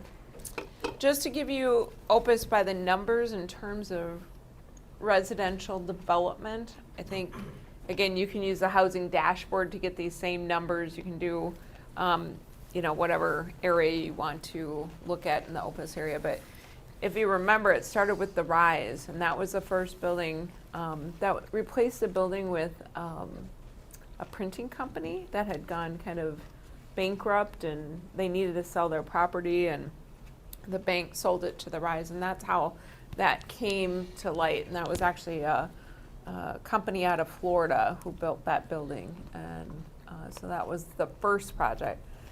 Elcott was built. That had 356 units. There, we were able to, stratify the affordability in that project, and you can see that was done for a pretty low-key amount of money. You remember the financials on that were pretty strong, and so they didn't need a lot to support the affordability. Then Bren Road Station, the preserve happened. That was, I still think it's the biggest affordable housing development in the metro area in the last 10 years. I think that's still the case. And that's at 60% area median income. And you can see the occupancy numbers are still very strong. Marlowe is under construction right now. That's the building you see right at the corner, kind of a red circle, and Bren, and that's 269 units. Minnetonka Station, we went through that on our tour. Remember that? That has a mural in the front. 275 there. Town Line, a little bit slower on occupancy there. We think that has a lot to do with the size of the units. They're pretty compressed. They were trying to be a little bit below market in terms of their price range, but had to skinny up the units, and that we do think that has a lot to do with the occupancy, and all that product came on at about the same time Wellington was building that project. So in total, almost 2,000 units. Of that, almost 700 were affordable. Lots of construction. Probably the majority of the city's new housing construction was in that area, besides Ridgedale, that is. There was a TIF district established, and there still is. It's still operating. We try to tell you about how it is functioning in the TIF management report you have every other year. That's always reported to you in October of the respective year, so you won't have one this year. You didn't have one this year, you will have one next year. But just to let you know, there were 19 buildings on 23 properties.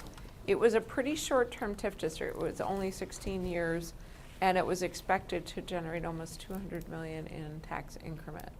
And these were the uses of the fund. So affordable housing that we've approved so far used up 14 million. Road projects are planned to have 25 million. And then administration and future housing, we're thinking that might be about 16 million. So there are plans, you know, in the works that might need that money. And so we'll talk about some of those in a little bit. There also are commercial vacancies. That's something we've been monitoring for a while. We talked to you about the commercial market analysis we had done earlier this year. You can see what they were predicting in that. We actually were sitting lower in terms of total vacancy for commercial space, so that's positive, but we're watching a few of the big buildings out there. So these are the three we're watching. United Health Group, obviously they vacated that 9,900 building some time ago. That's currently on the market. Boston Scientific, this gets the most energy from the development community. There's lots of people looking at this site.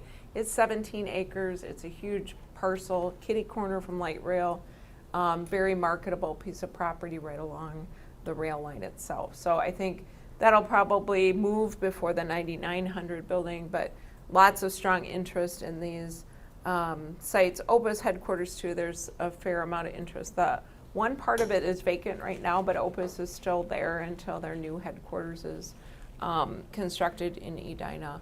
But that building had a new addition probably back 15 years ago, somewhere in there.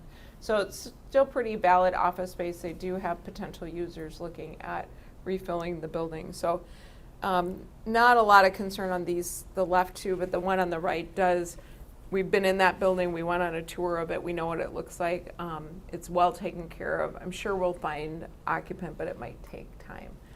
What we do as a staff is we have one-pagers for each of these buildings so that they understand the city's comprehensive plan, what kind of zoning is out there for each building. What else, Susan, do we have on the one-pager? Just important links to all sorts of information, the city's housing policy, environmental ordinances, things that any future developer might need. Just to be, yeah, really convenient for them, and so that it's easy when a broker is showing these buildings. So I would say these are three to watch, but again, very big interest on the left two on the page. And so now we're going to move into some of the public improvements. We're going to talk about wayfinding, trail lighting, and public space. And Matt, I'm going to flip it over to you for a while and take a back seat for a minute. Ms. Wishnak, Council, thank you so much.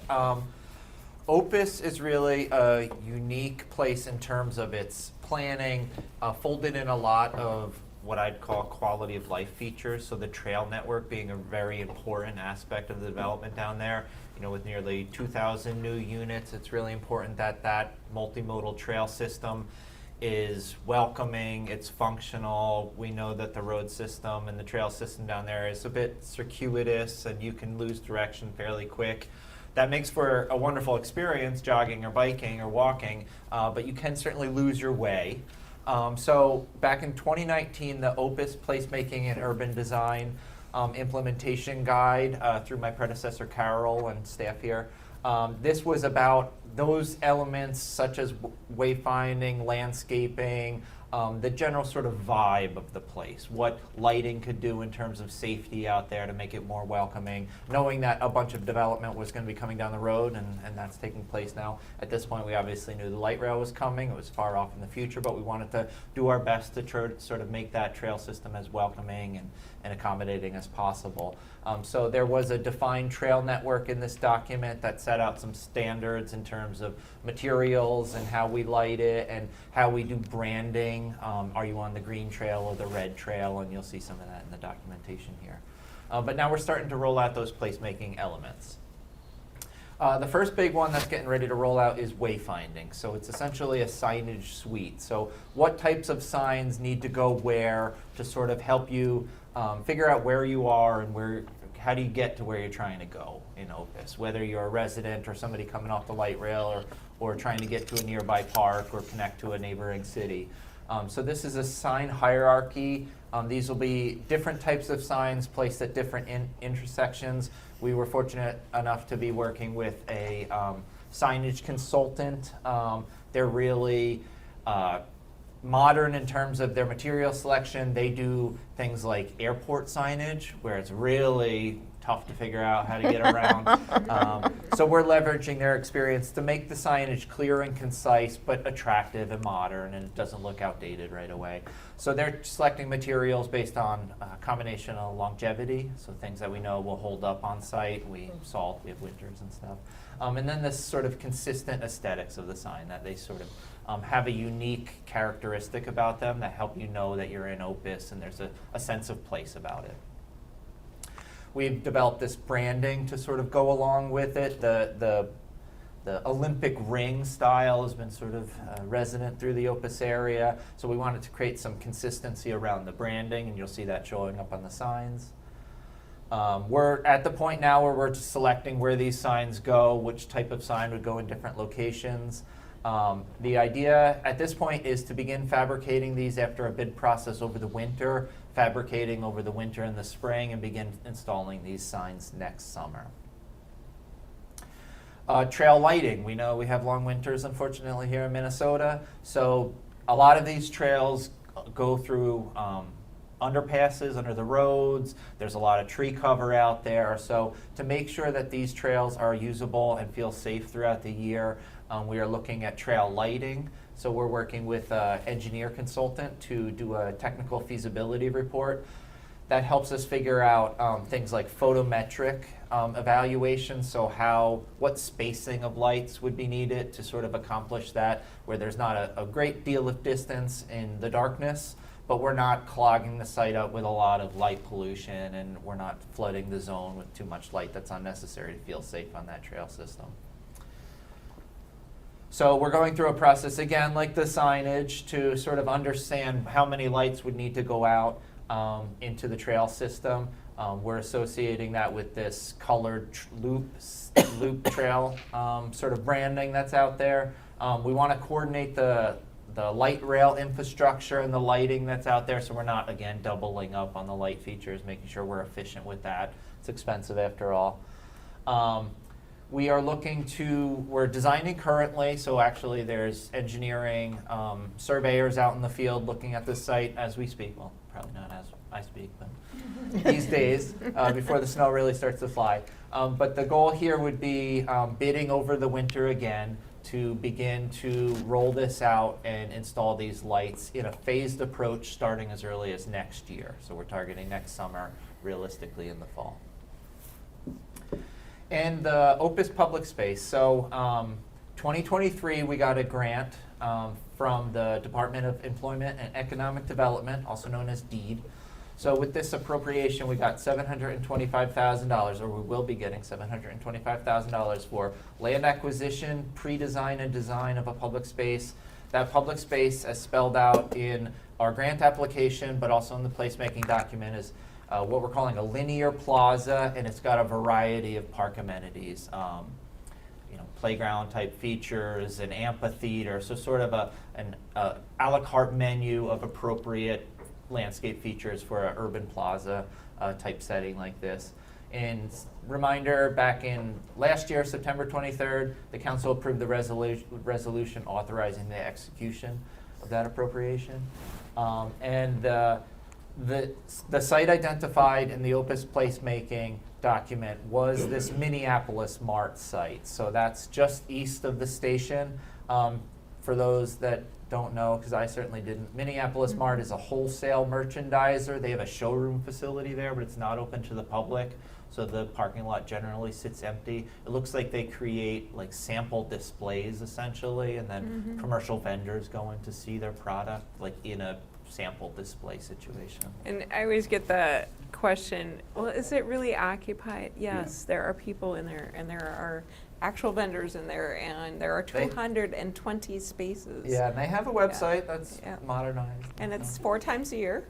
is Yeah. when the sales happen. So if you don't notice it on those 4 days, or those 4 weekends, I should say, you wouldn't notice the activity level. Yep, it's fairly nondescript overall. Mhm. So we have been, so overall, this particular lot's almost 20 acres. There has been a recent property transfer to a local developer, and this local developer is known to the council via what site? Hillcrest, the Hillcrest site. Hillcrest, that's it. From what? Hillcrest. Oh, So, okay. Yep. All right. So these, correct, well, it's No, it's sorry, yeah. investment behind Greco, yeah. So, yeah, we've had recent conversations with them. They do know that work is continuing on the park planning. As Matt and I have talked and kind of gone back and forth, it's like planning the park, not knowing what the development is. Development should happen, no park planning. You know, it's one of these, trying to figure out the right formula. It's kind of like what happened in Ridgedale when we had the park planning going on there. We had a vision, then we had to get more serious about how to design it, and it was all kind of depending on development. So there is a back and forth that needs to happen with the developer and align with what their expectations are as well. So it's going to be a lot of coordination, but that's what Matt and I will figure out. It's an exciting opportunity. It really is a key public space for us in the city here.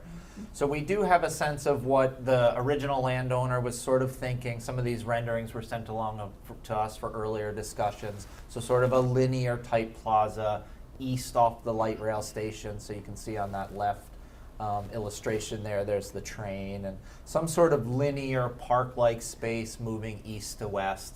These are early concepts, so these are just sort of seeds in our mind as we begin this overall park planning and design process. Yes, I'm of sorry, course. is that development that the new owner has, is that going to be a commercial or a residential? These were just old drawings old. from Susan, how many times have we met with developers on this property? We're gonna be up to about 89. 80. Oh my No, God. I'm They not don't kidding. know what they That- want to do yet. Okay, so they don't know if it's going to be commercial. Yeah, they and don't so know they if it's float residential. these ideas and concepts, and then we tend to save them just because some of them have, some merit, because the one on the right side has a road that passes through, which is one of the things that the city has thought about as we think about light rail and drop off and circulation. We've got to get some kind of spine of a road through the site and then build the park off of that. Almost like a parkway is kind of how we were Yep. envisioning it. So some of these concepts have merit, but the developer didn't proceed, or and so we just keep them for inspiration. Cool. So nothing on the So docket. it's really Well, I up mean, in and the the air. picture on the left did show Yep.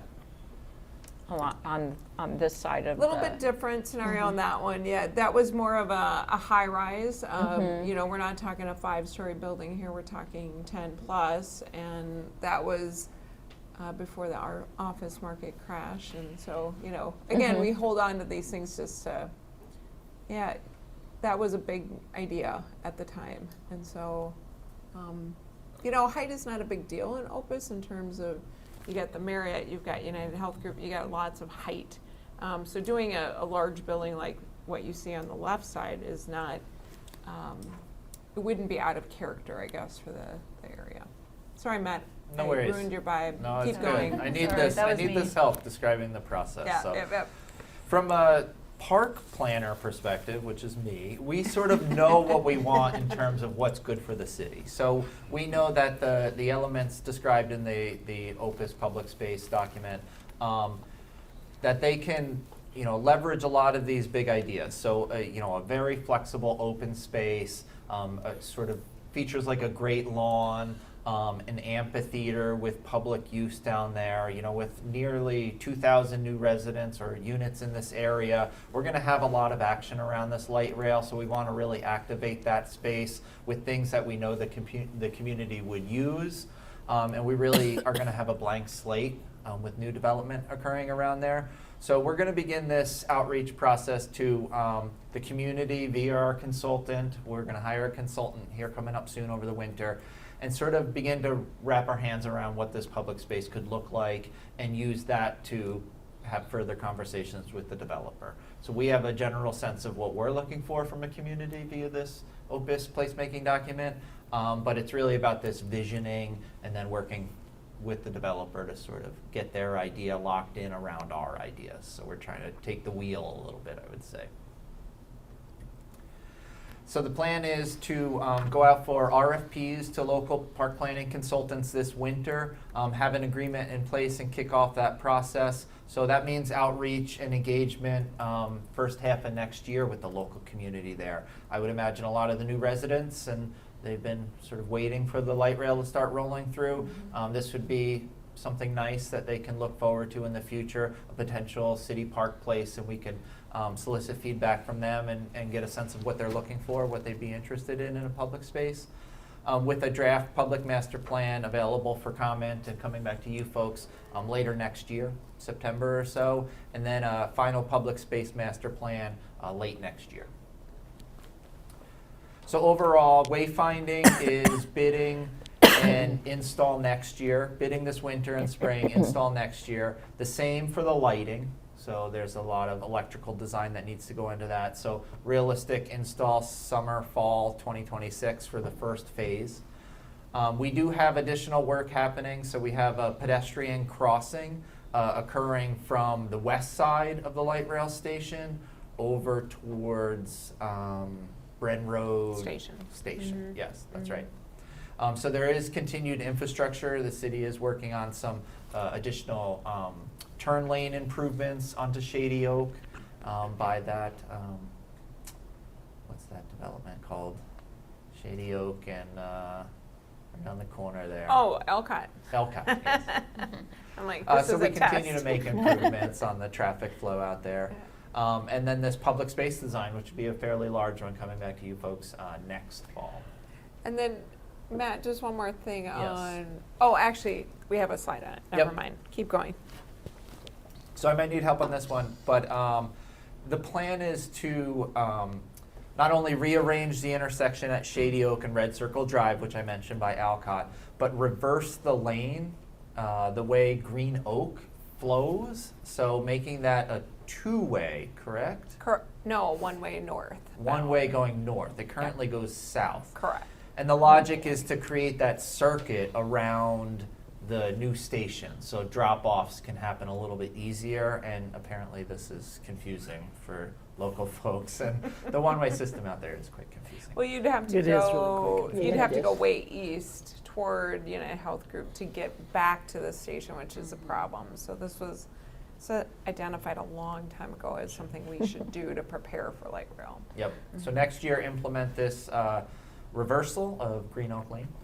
We are also improving sidewalks on the east side of Shady Oak by that commercial district there. So those sidewalks are in very rough shape, so they're going to be getting repaired in this coming year. And then resurfacing of all of Opus is coming with our mill and overlay program, and that's going to be rolling out over the next few years, I believe.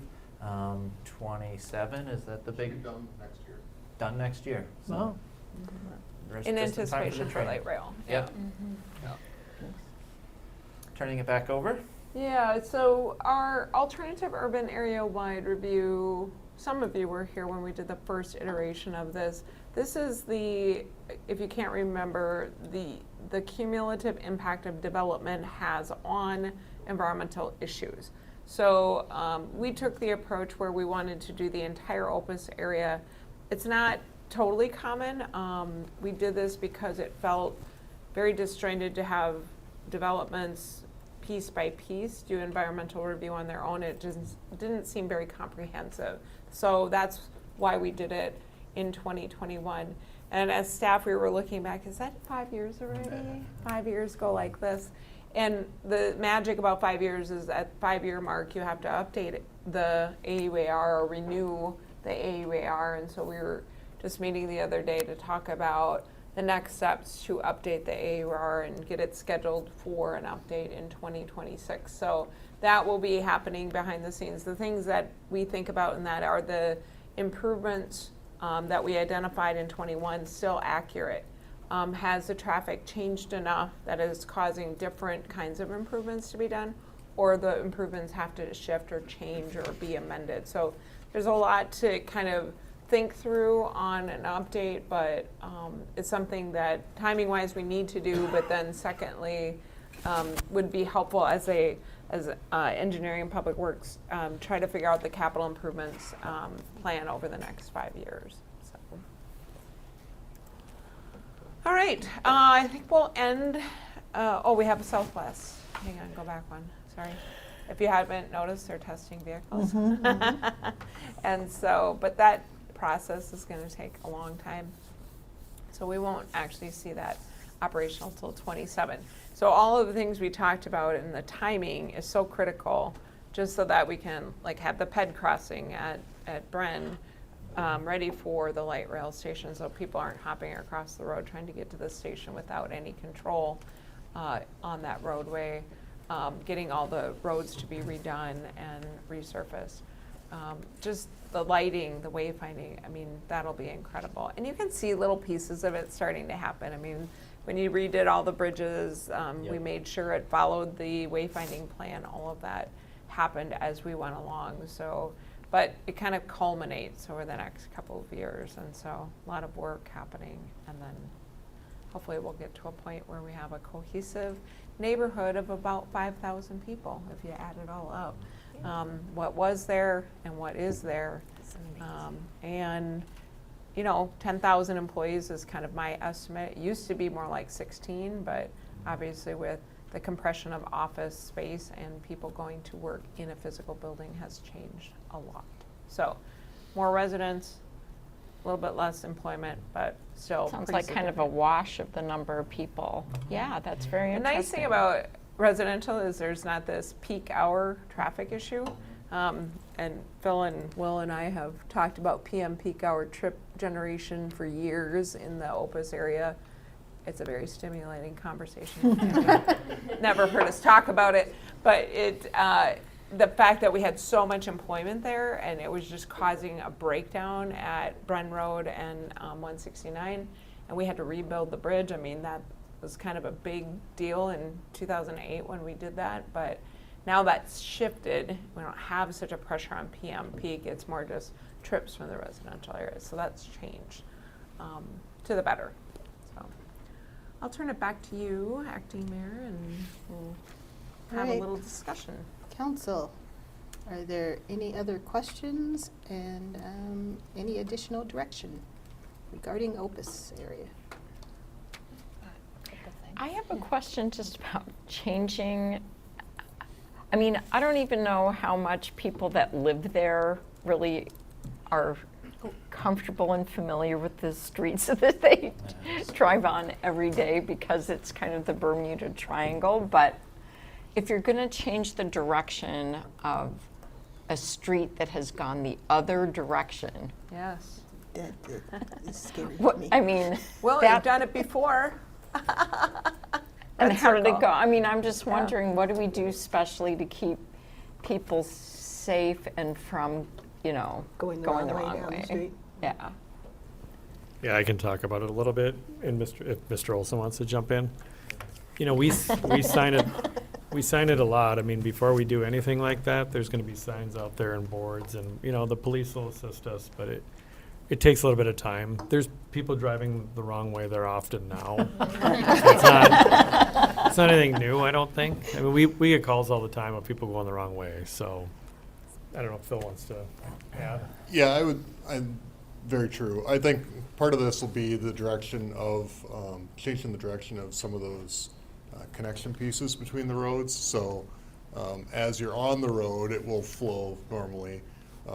There are still people that intentionally, I think, drive the wrong way. But part of it will be changing the connections between where the roads access.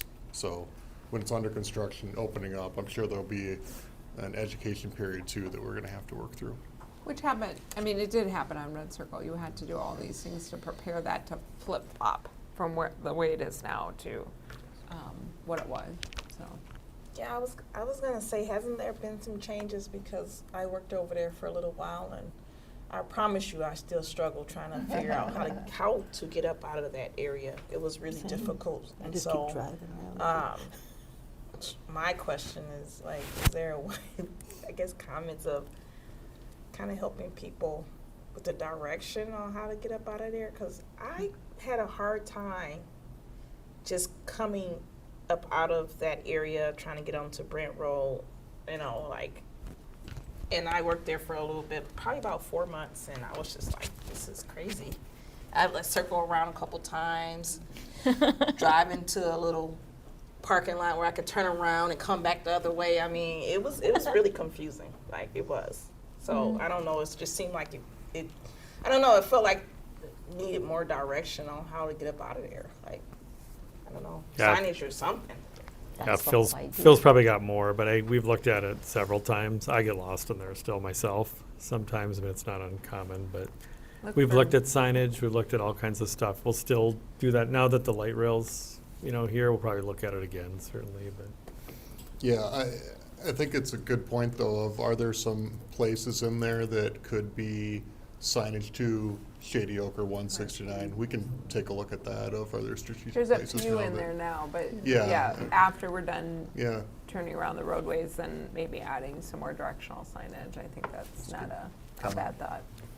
I was, I don't know if in this area it would be appropriate, but I was, how, how you have streets that are curves and you have like these kind of, I mean, we probably don't want this, but like they have like these metal brackets and then it has the arrow going this way, and it tells you which way go this way, you're following that around.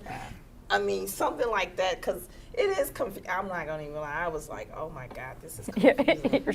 You're stuck. Yeah, we do have. I would turn around on the circle or something sometimes. I think we just do to- have to wait a little bit for light rail traffic to kind of deal with the new addition of that and trying to figure out how people are moving through the site. We might have to have a focus group there. And we'll watch you guys drive, and then we'll say, we need a sign there, right? You'll watch us drive around and Just around. going around in a circle. I always keep my eye in the sky. I always know where I am. You got to go by United Health Group or Marriott, and then you know where you are. Yes, I just need things in the sky. But those are all good points, because it's not just about wayfinding for pedestrians, but wayfinding for cars. Yeah. Okay. So, my relationship with Opus area is very long. Having worked there in the 90s and then lived in that same building in the early 2000s. And so I agree that wayfinding is challenging. But what I think is important for maybe people listening to this, and even council members that weren't here, even preceding me, but particularly in 2018 and 2019, we collectively spent a lot of time on kind of what we're envisioning or what we're seeing come to fruition now, and particularly in the open space. And we had we had boards and commissions, and we had the council, and we spent a lot of time getting us to this point. And so it feels, I was reading this and I thought, well, if you don't have the history, it might feel like, oh, now we're just going to plunk a park in there. But this has been a very deliberate process. And so I think it's important to tell that story somewhat as we move this forward, because, and the other thing that's important to me is that we also relate it to every single one of those units of housing contributed a park dedication fee. And people are living there, these residents are living there. And so we have a responsibility, I think, to make sure that we see through the vision. But I think it would be very helpful to have put a number on how much park dedication fees have been paid in the Opus area. Not now, but maybe down the line, so that we can understand that we're investing that money back into 10 million. the area. So those are just my comments. I think it's exciting. I spent a lot of time on those trails, and like Kizzy in her car driving around in circles, it's a little more panic-inducing when you're on a trail and it's starting to get dark and you're not quite sure how to get back home.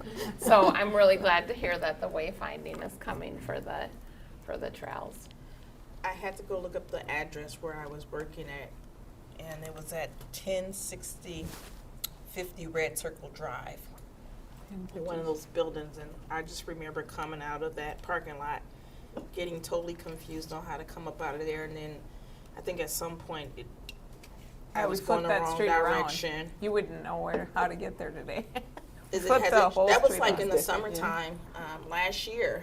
Yeah. And so, and I was there for about 4 months, and I was just like, oh my God. And so, Yeah. So my comment or my direction, I guess, is as a member of the Places Committee, when we're talking about our public space, to remember our public art and the whole that's a whole other conversation, what's going on with the Places Committee and stuff. But yeah, making sure that in our public space we have public art that ties into the light rail. And all of the subjects that we've been talking about tonight seem to sort of flow into the next one, because there is some talk about public art regarding. Yes. So I totally agree with you. Yeah. I do have a couple questions, and then I guess. So we have this, and this work is going forward, but I'm assuming we have the planning grant and the land acquisition grant from DEED. So the next step is to be actually, after the planning happens, is how it's going to be funded. And so I'm assuming that's, I mean, obviously we've tried for bonding, or for a state bond, and that didn't fly. So I guess a question and a comment, that's going to be on our plate, and we can certainly look at some of the park improvement fees on that. Is there any thought of doing like a special improvement district or anything like that, or are we still kind of scrambling for, kind of thinking ahead of what we can do to fund this in the future? Yeah, I mean, definitely funding for the entire, well, we need to know a number first, and then we can get to talking about future funding of the park. There definitely is going to be a gap, and so we have to figure out how to finance that. We've talked about a couple of different things. You know, we could go back and ask for more bonding. You could ask for sales tax. You could, there are park funds that were set aside that sit in a fund ready to be used, not the total amount. What was the other thing we talked about, Darren? Can't do a Is that it? special. Do I have all of them? Yeah, I can think of. Okay, those are about the only ones. I checked the pond out, the wishing well. Yeah, and that's it. That's all we have. But you can't do a special service district. That won't work with residential property. So that works for business, does not work for residential. So that the way the laws work on how to assess that fee. So definitely, it's going to be putting a lot of pieces together. There could be, and in my mind, we haven't really talked about this much, but grants under livable communities that might roll into this because of the infrastructure relating to light rail. So that could happen as well. So I think there's a few things we got to keep our eye on as far as future funding. And then one follow-up, thanks, that's helpful, because I've been trying to wrap my arms around it, you know, what's that thinking down the road. And then what is the thought in terms of, you know, what's already been done, or are there plans to do things to incorporate more retail, like mixed use there? Like right now, there's no grocery store yet. I would love a grocery store. I would love a grocery store. Yeah, I would too. So is there like anything we as a city, or is that going to be kind of a private developer sort of thing? Like, can we encourage coffee shops or, you know, retail or other things either in this park on a you know, floor level, on the street level, you know, just as we go forward? I mean, you know, the buildings are there now for the residential, but if there's additional construction, you know, either to do with this new parcel that's coming on or other things, so that there's retail also along this plaza. Yeah, I get mixed reviews on that from when I talk to developers about it. Mixed reviews because, one, it's not very visible from anywhere in terms of the auto traffic, and until developers kind of can rely on light rail traffic for retail, they won't invest in that. So I think it might be yet to come. When I talk to grocery, they absolutely will not go internal to Opus. Every grocer in the area. So you have to think about those parcels that kind of sit on the edge. You have to think about kind of that southwestern portion of Opus might be candidate for a grocer of some sort. But they've got to have some auto visibility and some walkability to the uses in there. But absolutely no grocer will go inside the circle, so to speak. They just won't locate. Because they do have to rely on auto and walk-up traffic, so. And I would just add Yeah. to that, if I can, that we have those conversations about retail with every developer that comes in, that all of these apartments that you've seen, we've had that specific conversation of what retail components can you add to this, and those are the responses that we get. So it's not just a general question that we put out to grocers, we're asking the developers also. Right. Yeah, I think I mean, there's enough rooftops there, but it's not quite enough without auto traffic too. So if you think about, if we have 5,000 people living in this area, that's just not quite enough to alone support the kinds of retail you're talking about. So how do they make that work? They have auto traffic as well. So maybe that's where some of the pop-ups and things that you were thinking of as a way to. Or temporary for sure. Yeah. Okay. And then the other thing that I was thinking of was daycares, things like that. Is there any way that, you know, this is getting away from public spaces a little bit, but great place for daycare. Well, we have, there is Yellowbrook in the, just south of this area. Okay. Which is pretty successful. There's also a lot of schools in the area. But I would say that's the only daycare I can think of. Susan, Yeah, can you think of? that is the only daycare that's actually gone in. We have had several applications for daycares to come into Opus. Do not have Thank your you, Will. recording. We've had several applications for various daycares to come into Opus. They have ultimately withdrawn their applications because of, now we're getting into the trip generation stuff, yeah. but all sorts of trip generation reviews and fees that are associated with increased trips in order to, and Julie can explain this way better than I can. Trips to the interchange, yeah. Trips that are increased through the Bren Road, Minnetonka or Bren Road 169 interchange. And that's all written into ordinance. It becomes almost cost prohibitive. Well, not almost. It has been cost prohibitive for these daycares to relocate there. So I And know something we talked about, yeah. Something that planning and engineering are talking about is relooking at that portion of our ordinance and what's still needed, what's not needed anymore, how can things be reworked. Set the table a little bit more, yeah. That'd be great to try to, you know, encourage more mixed use in that area. So that would be lovely. Thank you. Those are my questions, and it looks great. I just one more comment. What about like I know, you know, grocery store, but what about a small like market or something like that? Because I mean, it's like a small market grocery store type deal, just small on a smaller scale. Maybe that might be attractive in that space. I don't get much traction on that. I don't hear from those types of providers. It might change though, like I said, with the coffee or other kinds of retail. That might change once the station's open.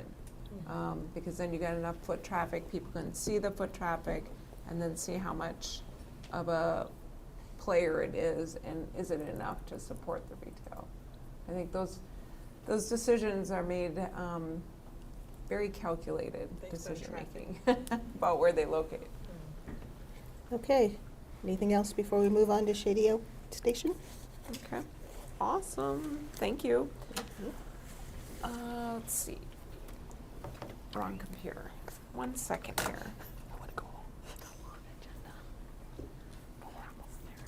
We were doing so well in this. So I'll go a little bit faster.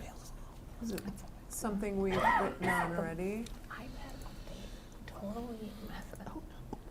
It's like on here weird now. All right, there's really no feedback or voting that you would have in the future. I would say when we have these plans, typically what happens is when you do an update to your comprehensive plan, then we make a reference in the comprehensive plan to a special study. This would be the case in this Shady Oak Station area. So this is, if in case you have geography problems with the city boundary, which you probably should in this area. This is Excelsior Boulevard and then Shady Oak Road. And here is the trail alignment. Here's the rail alignment. And then this red line here is the city boundary. And so this whole green space, and I think it was, did we go there last year, Susan? Yes. Was it last year's tour? So we walked down this whole area. We looked at the station area. The station platform itself is sitting in Hopkins, but parts of the western part of the area is Minnetonka. So this whole area here, and then south on Kate Towel, all the way down to the railroad. So that's all Minnetonka, and then the rest of the study area is in Hopkins. 217 total acres. This area right here, I always call the most active, is about 36 acres. These pictures are off the drone photos from the Metro Transit office, so they were kind of showing us what everything looked like on the drone. Again, the city boundary sits about right here, and then this is Minnetonka here on the left side of the screen, and Hopkins over here. So you can kind of see how they've laid out the parking, and then these spaces here are potentially coming to the public in terms of the Met Council is getting rid of those parcels, right? So they don't need them anymore for the light rail. They will go ahead and provide them to a willing buyer. So what happened is Hopkins thought we need to probably update our plan just to make sure it's accurate about what the city is looking for.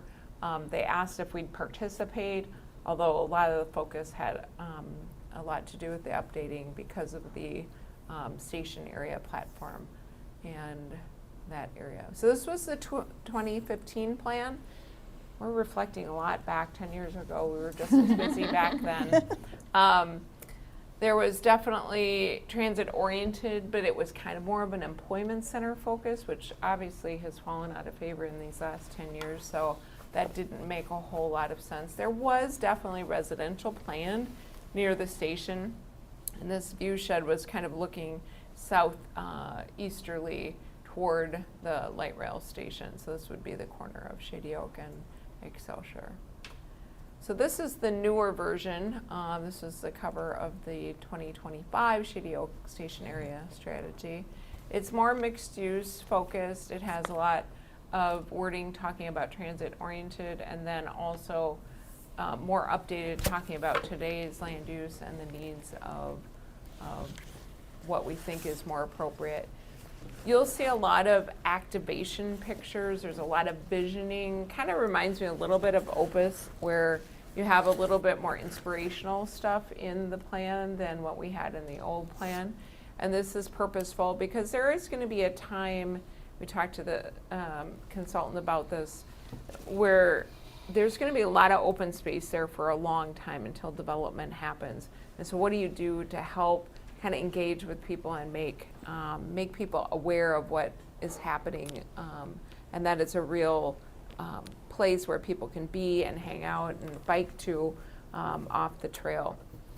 So they had some public art inspiration, kind of like Kimberly, like you were talking about in the Opus, similar ideas up here where you may get part of the environment and not necessarily a piece of art. I think when people see the words public art, they think, oh, a piece of art. That's not exactly what we're talking about. It's like art within pieces of infrastructure. And so like lighted trees on the bottom left, some of the other ones, the artistic lighting elements on the right-hand side.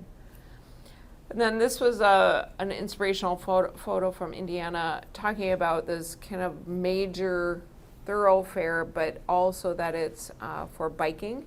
And you can see that separated biking is already there, that infrastructure is there, but how do you get the development to fit in with what's happening on the streetscape and how to make that more meaningful? And they really are doing a good job with a trail and kind of getting it all merged in together in this plaza area in Indiana. So that was a great, I thought, inspirational picture. Of course, we still have the private ownership problem. There's many pieces of property within this area. It's funny, Susan and I were talking about, has any property changed hands since we last did the plan? No, I don't think any of these properties have changed hands, maybe one in the 24 years that I've been here. Right, right. So there's just no movement on what's happening with property ownership, which can be good and bad. I mean, I think that people are hanging on to it because there's a few users in there that just have really great businesses and they have a very good base of customers in this area. So they're just not going to move, which is fine. We don't have a time frame on when they have to move. I think a lot of the users very Just attach it to you. Sorry. Thank you. Will. I think a lot of the property owners very much internal to the site also are uses that could not locate in Minnetonka today if they were to move. And so they have a very nice spot in the West Metro and would have to move quite far out to reestablish their types of uses. They're much more industrial, outdoor storage space type uses. And yeah, so I think the point of this is kind of pointing out the fracturedness of trying to put a project together. So if somebody were to sell, it'll probably come in pieces, and trying to deal with that from an infrastructure standpoint and trying to lay out roads and trails and connections is very difficult. There were some site plans included. It talked about near-term, mid-term, and long-term so that you could see what build-out could be over time. Again, very illustrative, nothing it's not like you're going to build this plan, but it does give you ideas of amounts of units and what could fit on a property. That's why they do these fit plans. This one is the one for the corner. So Shady Oak and Excelsior, if those of you on the council for a long time have seen many plans for redevelopment on this site. Again, the owner still has not made a deal with a developer per se, but they do still talk about redeveloping this site pretty regularly. And so what could fit on this site and how many units and what size, et cetera, and how to lay out the whole building. So Susan and I have talked, what do we do next? We're going to put some updates in the code. So today this area still sits in a light rail transit overlay, and that's to help protect it from getting drive-throughs or too much investment in properties that maybe would change over the next 10 to 20 years. So there already is protection built in, not only here, but in Opus, we still have overlay there as well. But the new ordinance will address this specific. Are we doing maybe a neighborhood? Did we talk about this as a village center? I can't remember. We did not previously talk about this as a village center, but it might be a good idea. Yeah. So since this plan is done, then that might help inform what we write into the zoning ordinance for that section. And then if we have to do any comprehensive plan changes, we'll identify those. And then, of course, interested developers, that's the audience for this document. So Hopkins is going through the same kind of rigor to show their planning commission. We've showed our planning commission. They had a lot of feedback for us, which was great. We had a good conversation a couple weeks ago, and now Hopkins, I think their city council in the next month is looking at it. So I'll stand for questions if you have any.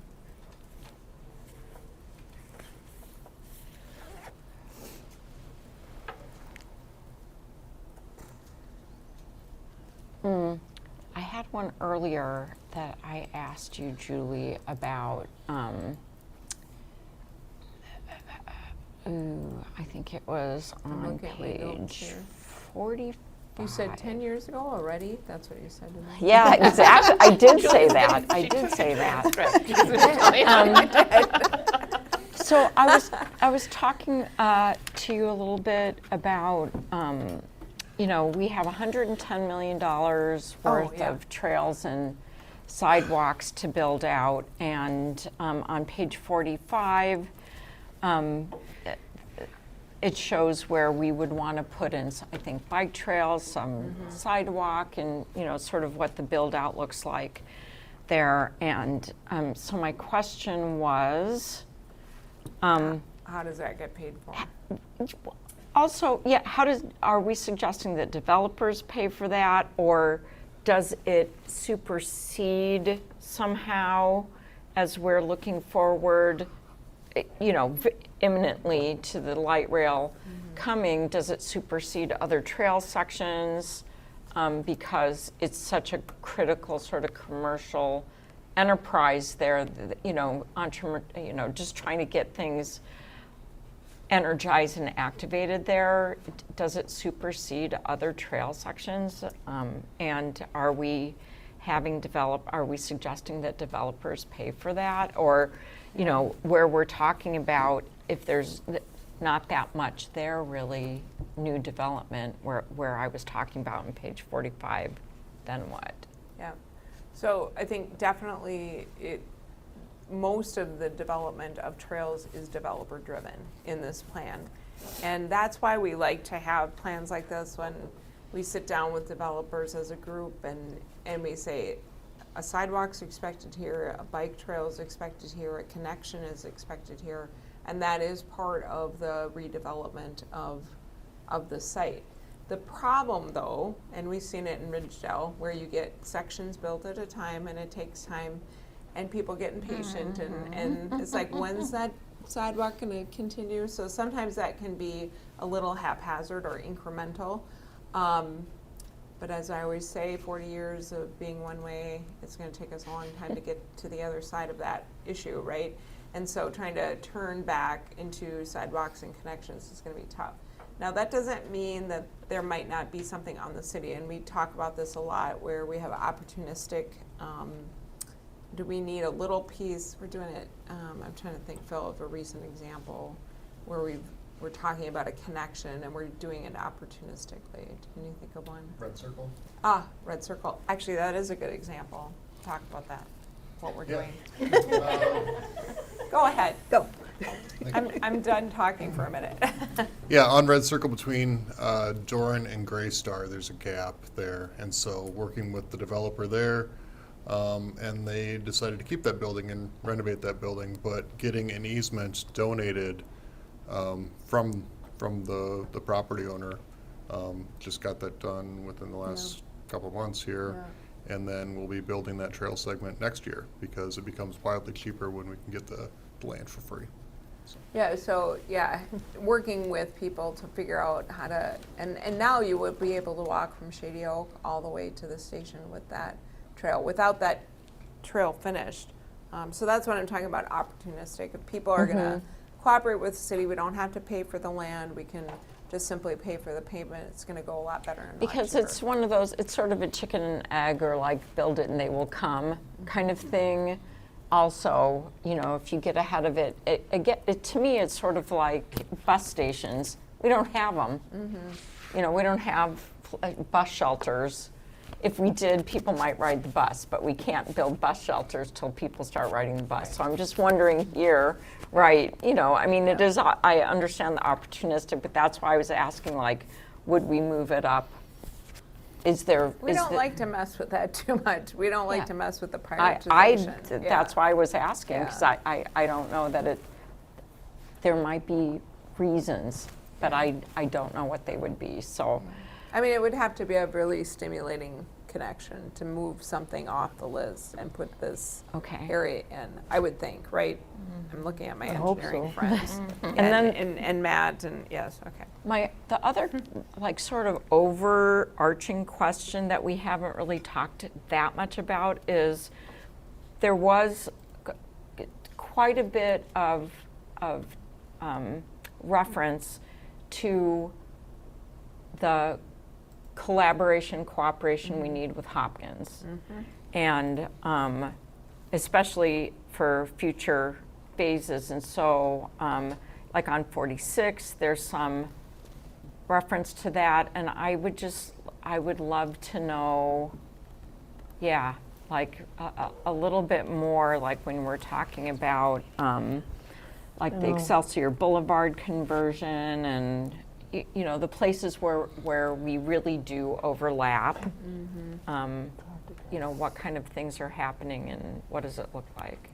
Well, I think it could be Excelsior Boulevard. It could be trying to figure that out with the county, how that's going to look in the long term. They don't have any plans right now. It's not on their CIP to redo it or anything, but kind of getting ready in case they put it on their list. That's one thing in terms of cooperation. Another would be like if we have a development, let's say there's a development that wants to be fronting on 17th, but they want to come back and buy these buildings in Minnetonka too. So how do we deal with that? How do we, one, make it fair or even depending on which city is the receiver or the obtainer of the property? We did this with Shady Oak, the Shady Oak building where we were able to switch the Shady or subway to compensate for the land that they needed for the development. So we've done that before. I don't think it's any different here. As long as it's fair to each city, I think that's usually the way we go into these discussions with other cities. So hopefully that doesn't become a stumbling block or anything like that. And I'm also just thinking about, you know, we do so much together, honestly, you know, recreationally and so forth that you know, are there talks about sort of almost like a joint venture with any of the park stuff or we did cooperate during the construction for the Shady Oak Plaza. We already have done that. We did the stormwater, sharing of the stormwater construction and the costs for that. So there have been a couple of examples already, even pre-development. So there we've done some cost sharing on both those avenues. I do think there's more to come. We did talk, do you remember, Susan, when we talked about a joint planning board for this area to talk about, so that each city had representation and do it that way? It got really complicated really fast. Well, I mean, it is really complicated, and that's why I'm really curious. But that's we did vet that a little bit, but I don't know. We set it aside. And I think one of the reasons that we set it aside is that the purpose of this document 10 years ago and now is really a strategy. It's not intended to be a master plan because we don't know what may walk through the door that we can't even imagine right now. And so I think to dig into those weeds, at least from my perspective, we thought we want to get a strategy out there that gets a general vision, but not get so focused on the master plan that we don't allow ourselves to see what a developer may come to us with. Are we on page 48? We talk about intersection safety. Are we ready for questions on that, or should I wait? We'll take anything. Yeah. Okay, so I also asked Julie earlier. You know, there are big suggested changes possibly on Excelsior and. Very similar, sounds like, to Ridgedale Drive with a green median and fewer lanes. And so my question really was, there are times when it's pretty trafficky there, much more trafficky, I think, than Ridgedale. And are we then just pushing already very trafficky Highway 7? Are we pushing the traffic up to Highway 7 if we were to do something like that? Or have we really just found that there's not sufficient traffic not to go Traffic that from the development or traffic from light rail or all of it? Or Well, all of the above. I mean, we're looking forward to what's going to happen there as sort of part of this whole visioning thing. So they're very well, I mean, this is going to change traffic patterns because hopefully people will be using the light rail. So And park there. that's Yep. one thing. Mhm. And a lot of this has to do with sort of revitalizing that general area to the south of Hopkins and to our east, right? And so just wondering, if we're revitalizing it and we are taking lanes out, I think it'll look more attractive. I think it might make it safer in some ways, but it just sort of feels like it might push traffic to Highway 7 because it'll be a single lane each way. And there's a picture on Right. page 51.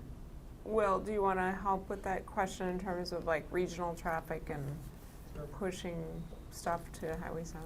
Yeah, I mean, we would certainly look at it. Highway 7's fairly well set up for pretty heavy traffic, but as long as the, development occurs the right way, I think it should be okay, but we'd have to watch it. So we'd work with community development. Yeah, and I think, wouldn't we analyze that if and when Excelsior had those improvements, that's when the analysis, the detail would happen about whether or not that could stand a one-lane situation or not. That's what we did with Yeah. Ridgedale. And in fact, we didn't think Ridgedale would handle with one lane, but it does perfectly. Yeah, it made a big difference and it works really well, so Yeah. we'd watch it and make sure we're doing what we need to. Okay. Anyone else comments on Shady Oak Station? Yeah, thank you. Yeah, go ahead. Thank you, I guess, what, Mayor Pro tem. Yes, pro tem. Sure. So, yeah, just to reiterate kind of what Julie and I spoke about this morning, two things that, I'd like to see or I'd love to see potentially included as either a footnote, side note, whatever. The first of which is, there is a point at, where's the page? Closing mobility gaps and strengthening the links between Shady Oak Station and downtown Hopkins. I'm wondering if we can rephrase that perhaps to closing mobility gaps and strengthening links between Shady Oak Station and commercial centers in both communities. Mhm. That Fair would be- comment. Yeah, heard that comment before. And then the other thing, and this is more an aesthetic and it might be more of a master planning kind of issue, but just want to throw it out there so it's on the table, is from some of the renderings, and I understand this isn't going to be exactly what it's going to be like, I would just, my concern that I expressed this morning was making sure that some of the mistakes that I've seen happen in Uptown, and from living in big cities from, Manhattan to Moscow and other places, is a lot of cities, and this vision too, can seem like very monumental. So you've got, mid-rises, 10 stories and up, going straight up from and you even see that in Wayzata right now, the new development, and it goes straight up from the sidewalk, and it's very, architects have a bird's eye view a lot of times, and that's where they look. They're not looking at from street level, and I think a lot of people from the Midwest, we don't want to be in a canyon. I would desert Manhattan like every 2 weeks because it would drive me crazy to be in that. And so I think Calhoun Square, or around that Calhoun Square in Uptown, what have you seen in the 80s? Julie and I were talking about, it used to be the place to be, and it was such a welcoming, cool place to be in the 80s and the early 90s. And part of the reason, because it was human scaled. And what they've lost that when they built, these mid-rise buildings straight up to the sidewalk, straight up to the setback. And so what DC and other cities do and have done well is they'll keep 1 to 2 story facades straight up to the setback or the sidewalk, sidewalk, but then their residential mid and high rises beyond that are step back. So you have that human scale right up, and then you have, and I know developers are maybe not gonna like it, because then they're not building straight up, but there's things that you can do with some of the facades and stuff to make it set back so you're not so closed claustrophobic, Because think yeah. about it for those of us who walk down Wayzata right now. If you go down to Wayzata and you're near the landing, the new development there, nobody likes to walk right next to that because you feel like you're just overshadowed. You know, people want to walk farther down on Lake Street past the Muni. Same thing with Uptown. It used to be all these great places to go, but now it just feels like you're in, you know, a mini Manhattan. And I just, you know, would hate to see that sort of thing happen there. So anyway, it's a comment for the future, but something to think about in terms of requirements for developers and our design aesthetic. And I think we talked about on the phone, just we would make notes on the PDF. Right. So the ones that get posted to the city's website would have a few, whatever we've heard here tonight, and then we'll put comments in the plan, Okay, thank you. if that's okay. Okay? Yeah, sounds good. Okay. Study session work plan, 2025. Yes, 1 second. Oh, I can't see. There we go. There it is. So for November, we've got. Budget. Budget. It says 30-minute open time, but budget. Budget. Okay. And then Oh, boy. in December, we get to start all over again. Yay. Yep, so. So what, we're supposed to ask if anybody has anything they want to, any Right, if additions this doesn't or- reflect what you want to do, just, you have to let me know. No, this is it. Yep, Sticking to the plan. Looks I good to like me. it. What if we Alright. told Mike we just read it? yeah, we changed everything. I can send him an email telling him that. No, that's me. That's me. Okay, no changes to the upcoming agenda. Got it. All right, Thank you. with that, I think we can be adjourned. Next week.